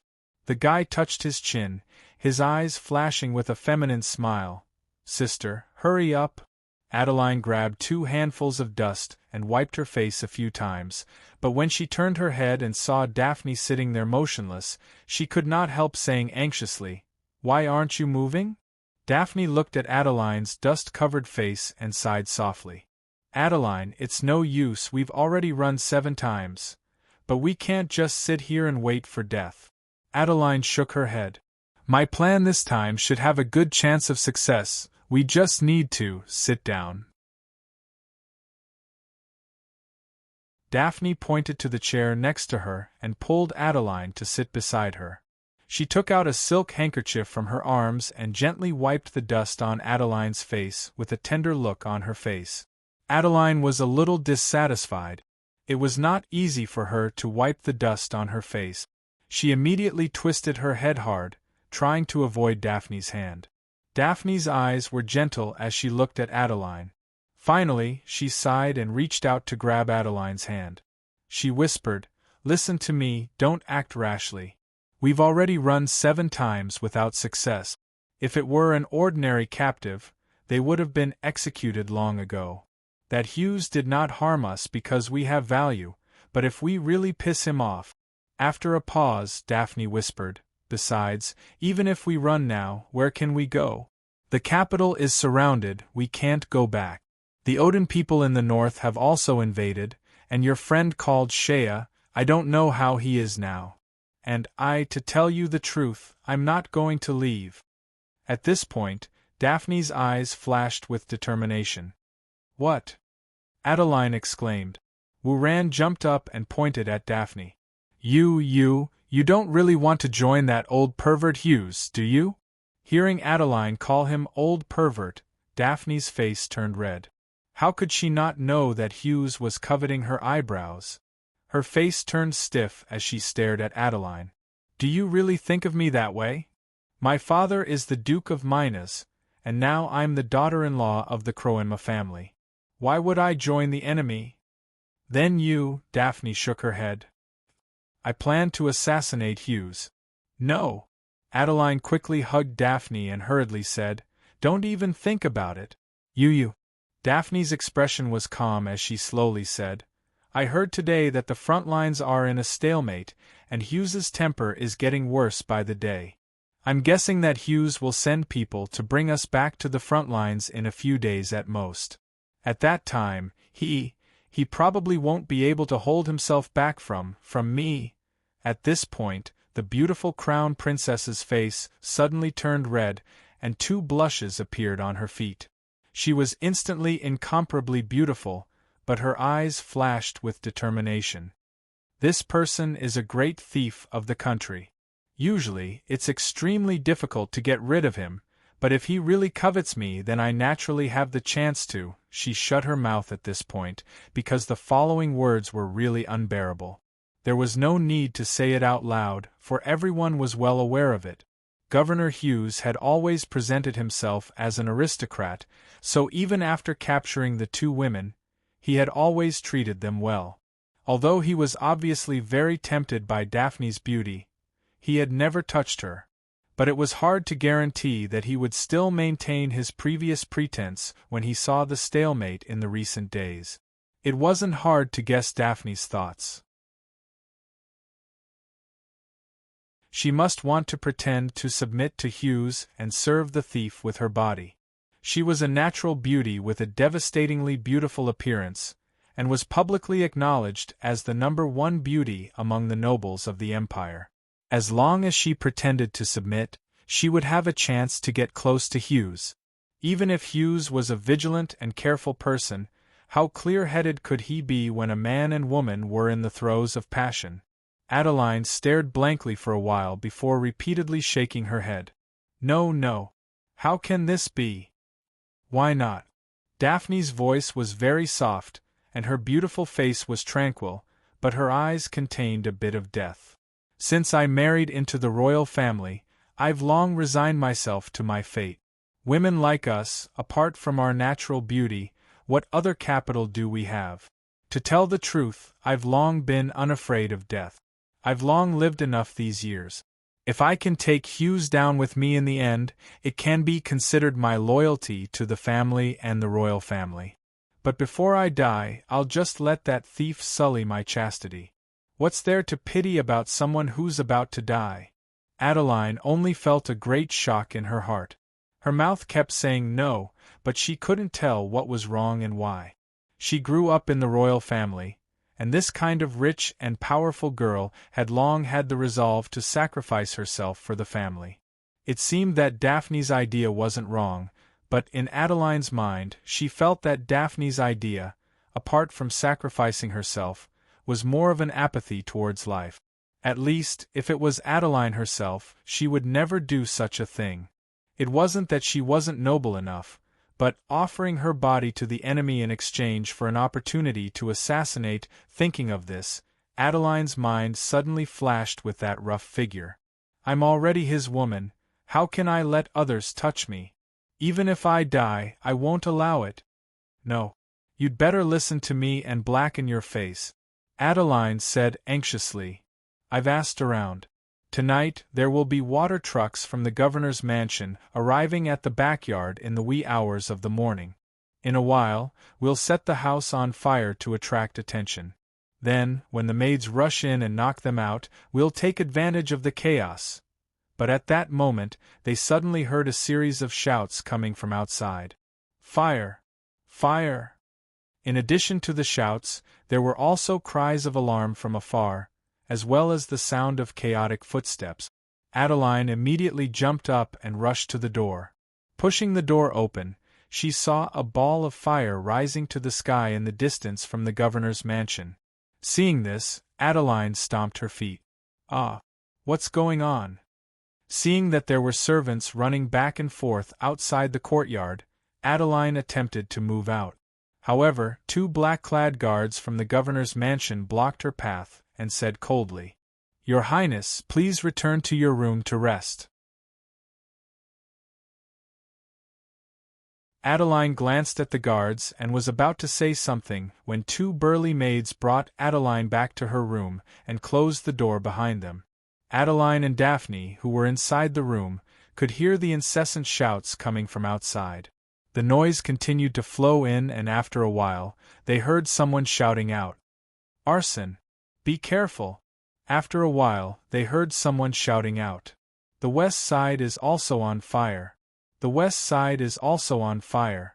Adeline, who was seated beside Daphne, suddenly clapped her hands and smiled. Someone must have sneaked into the governor's mansion to cause trouble. Maybe it's our men who came to save us. Daphne, however, had a worried look on her face as she lowered her head in silence. After a while, the sound of footsteps could be heard and the door was opened. Following which, several fierce guards rushed in with swords in their hands. After entering the room, they stood around the room and the leader said coldly, Your Highnesses, sorry to disturb you. We have been ordered to protect your Highnesses. After saying that, these people surrounded the 2 girls in the middle. It seems that before the chaos outside subsides, these guys have no intention of leaving. Adeline was anxious. She was sure that this was a good chance to escape, but she didn't expect the governor's mansion to be so strict. A few guards were standing by her side, watching her closely. How could she have a chance to escape? Just as she was feeling anxious, she suddenly heard someone knocking on the door from outside. Following which, the door was pushed open and a guard from the governor's mansion rushed in. He shouted anxiously, Not good. A group of people armed with weapons have charged in from the backyard. The commander has ordered you to immediately bring the guests to the east courtyard. When the guards in the room heard this, their faces turned solemn. The leader of the guards strode forward. How many people have charged in? How far are they from here? I can't see clearly in the dark. These guys have set the mansion on fire and attracted the attention of our brothers. There aren't many people in the backyard now. I'm afraid we can't hold them off. The guard who reported the news had blood on his face. As he spoke, his body suddenly went limp and he almost fell down. The leader of the guards immediately went forward to support him. However, just as he placed his hand on the guard's arm, the guard suddenly took a step forward and grabbed his wrist. With a light pull, the 2 of them fell to the ground together. The people in the back room could not see their movements clearly because their vision was obstructed. They only thought that they did not support them properly and fell. 2 of them went forward to pull them up. However, as the 2 of them rolled on the ground, the guard who reported the news suddenly jumped up. His movements were fast and abrupt, as agile as a rabbit. His body bounced up almost instantly. The guy who was hugging him on the ground had a dagger pierced through his heart. The hilt of the dagger was nowhere to be seen. He was already dead.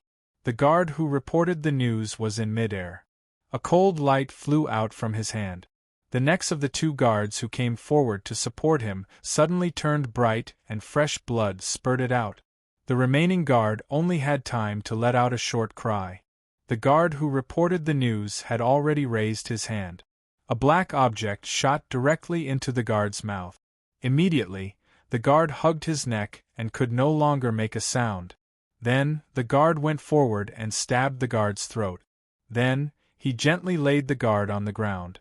The messenger guard entered the door and killed 4 people in an instant. His actions were clean and neat, without the slightest hesitation. When the 4 guards of the governor's mansion were dead, the 2 girls screamed and hugged each other. This guy was naturally Bob of Dax. He casually wiped the blood on the blade with the corner of his clothes and smiled. 2 beauties, if you're done screaming, let's quickly run.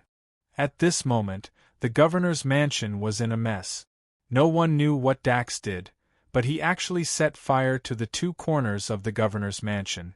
No one knew what magical material he used to ignite the fire, but even though the people in the governor's mansion tried their best to put out the fire was getting bigger and bigger. Gradually, the fire spread. After Dax brought the 2 girls out of the room, he draped a maid's robe over them. Taking advantage of the chaos, Dax grabbed 2 handfuls of dust from the ground and rubbed it on the 2 girls' faces. He even smiled and said, "What a smooth face." Adeline was furious. Just as she was about to say something, Daphne pulled her back and quietly looked at Dax. After running out, Dax magically appeared from the corner of the room with 2 wooden buckets. He gave one to the 2 girls and then shouted, "Put out the fire. It's on fire." He pulled the 2 girls and ran towards the place with the most people in the courtyard. As the 3 of them ran, Dax shouted at the front to put out the fire, and the 2 girls carried buckets of water in their hands. Along the way, no one stopped them to check. At this moment, there were many servants running back and forth with buckets in their hands. With this, the 3 of them hid in the crowd and immediately became inconspicuous. Dax ran left and right with the 2 girls in the governor's mansion. There were a few times when he purposely went to the place with the most people. He even dragged the 2 girls to fetch 2 buckets of water and poured it on a burning house. After busying himself for a while, there were people all around, so he quietly retreated. Although the 2 girls had been in the governor's mansion for many days, they were usually under house arrest and weren't allowed to walk around freely. They weren't familiar with the layout of the governor's mansion and could only follow this mysterious man. Finally, they ran to the northeast corner of the governor's mansion. It was far away from the fire, but close to the outer wall's observation tower. Looking at the observation tower in front of them, Dax turned around and smiled mysteriously at the 2 girls. "Are you afraid of heights?" "What?" Adeline was still asking when Dax took out a few black metal pipes from the small bag he was carrying. He quickly assembled them together and turned them into a small crossbow. He raised the crossbow and shot at the observation tower. With a thud, one of the guards on the observation tower fell limply onto the railing. Dax stuffed the crossbow into his chest and didn't wait for the 2 girls to react. He grabbed them with each hand and the 2 girls suddenly felt their bodies rise into the air. After a few jumps, they suddenly reached the top of the observation tower. At this moment, the street outside the courtyard was already filled with people. Many patrolling guards were quickly gathering here.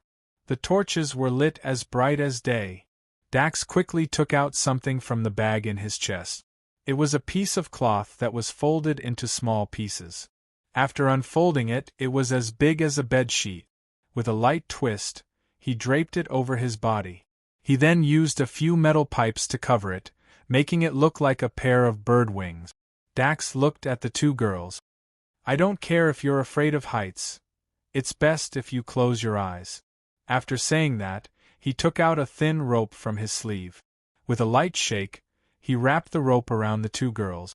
Then, without waiting for the two girls to scream, he jumped up from the observation tower.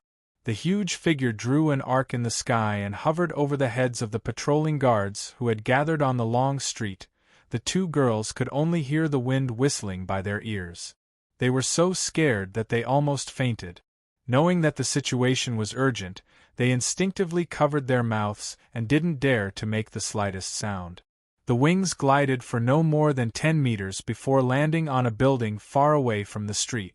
Dax brought the two girls and quietly landed on the roof of a building. He then quickly folded the wings and stuffed them into his bag. Then, he pulled the two girls down from the roof and hung them on the eave. He then threw them through the window one by one. Then, like a leopard, he jumped through the window. Inside the room, the smell of alcohol filled the air. As soon as the two girls entered the room, before they could even speak, they suddenly froze at the same time. Staring at the scene in the room, the two girls' faces and ears turned red. Their eyes widened, and they were unable to utter a single word. On the bed, two naked women were entangled together fiercely. Their bodies were dripping with sweat, and from time to time, they would make various sounds. Such an erotic scene suddenly made the two girls cry out in surprise. At the same time, they turned their heads and closed their eyes. Ha ha! After Dax entered, he saw the two girls turning their heads to the side and covering their eyes. He strode to the side of the bed and slapped the two girls' chests and buttocks. Then, with a light knock, the two girls fainted. Next, he pulled up the bedsheets and covered them with them. Then, he turned around and said, "All right, two noble ladies. Please open your eyes." Pausing, he pointed at the door of the room and said, "There's no time for nonsense. The two of you, go stand behind the door. As long as you don't make a sound, I guarantee that you'll be fine. Remember, no matter what happens, don't make a sound." Adeline and Daphne looked at Dax's serious face. At this moment, they had no choice but to listen to this mysterious man's orders. But when they reached the door and turned their heads, they saw that Dax had already taken off his shirt, revealing his bare chest. Then, he jumped onto the bed and even took off his pants, revealing a pair of white underwear. The two girls hurriedly closed their eyes and screamed at the same time. "Shut up, shut up! What's there to scream about? Haven't you seen a man take off his clothes before?" Dax grumbled in dissatisfaction. Then, he smiled and said, "How about it? My speed at taking off clothes is the fastest in the world." After saying that, he gestured for them to keep quiet. He had already crawled under the blanket and hugged the two naked girls in his arms. Almost at the same time, the sound of hurried footsteps came from the corridor outside the door. Then, the door was forcefully knocked open. Dax sat on the bed and shouted angrily, "Bastard! Who dares to disturb this lord's good time?" The patrolling guards outside the door were about to rush in when they suddenly heard the person inside call himself, "This lord." They immediately stopped and stood at the door, not daring to rush in. The room wasn't big. Standing at the door, they could see everything in the room. In the eyes of the patrolling guards outside the door, there was only a table and a bed in the room. Under the table and the bed, there was nothing. Only on the bed, under the large blanket, there were 3 people wrapped up. The man in the middle had thick eyebrows and big eyes, but his face was a little pale. It was obvious that he had drunk too much. He was hugging a naked girl in each of his arms. The girl on the left had half of her bulging breasts exposed. Dax sat on the bed and pretended to be angry. "Fuck! Who let you in? Do you know who Lao Tzu is?" After saying that, he jumped off the bed. He was completely naked except for his underwear.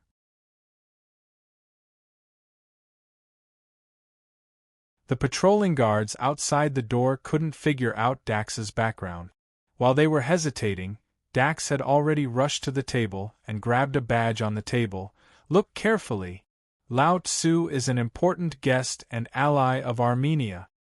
Looking at the badge, how could the patrolling guards not recognize it?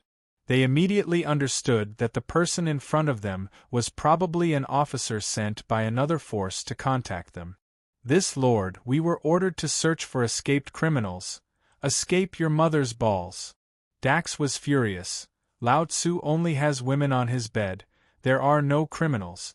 Get out of here.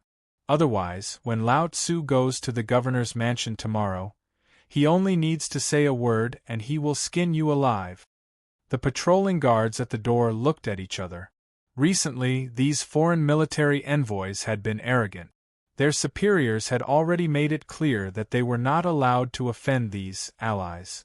What was even more coincidental was that the two women lying on the bed of this allied officer were famous prostitutes on the Rouge Street in the city.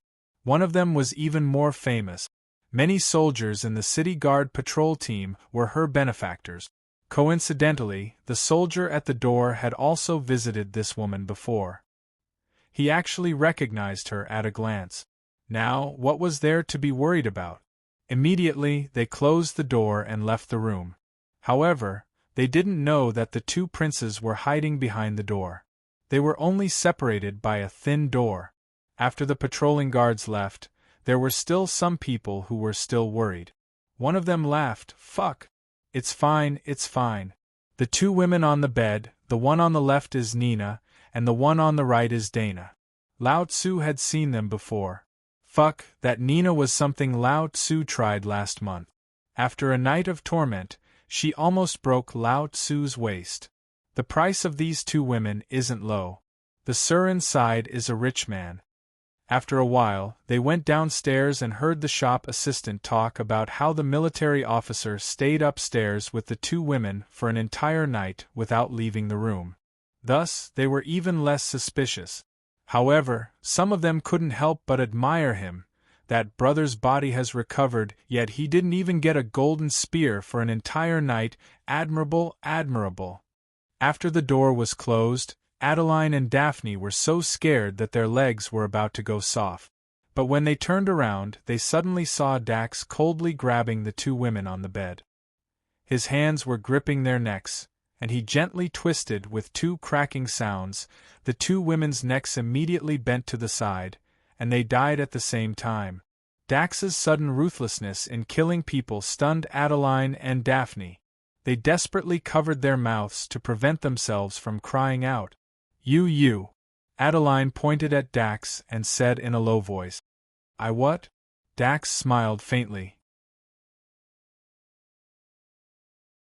"When I entered this room, there was one man and two women, but now it's one man and four women. If I don't kill them, how are we going to walk out tomorrow morning?" Pausing for a bit, he pointed at the women's clothes scattered on the floor. They were all left behind by the two dead prostitutes on the bed. Dax coldly said, "Change into these clothes, we'll leave this place early in the morning tomorrow," swaggering out from downstairs. Dax is an extremely, extremely important character. He will also be an important enemy and friend to this country bumpkin in the future.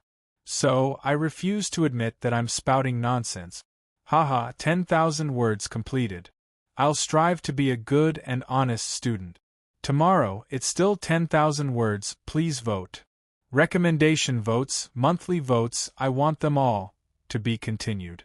If you want to know what will happen, please go to www.chidian.com. There are more chapters. Support the author. Support the original reading. You're tuning in to the Phoenix Nights YouTube channel. Don't forget to subscribe and join us on this journey to catch the most captivating stories.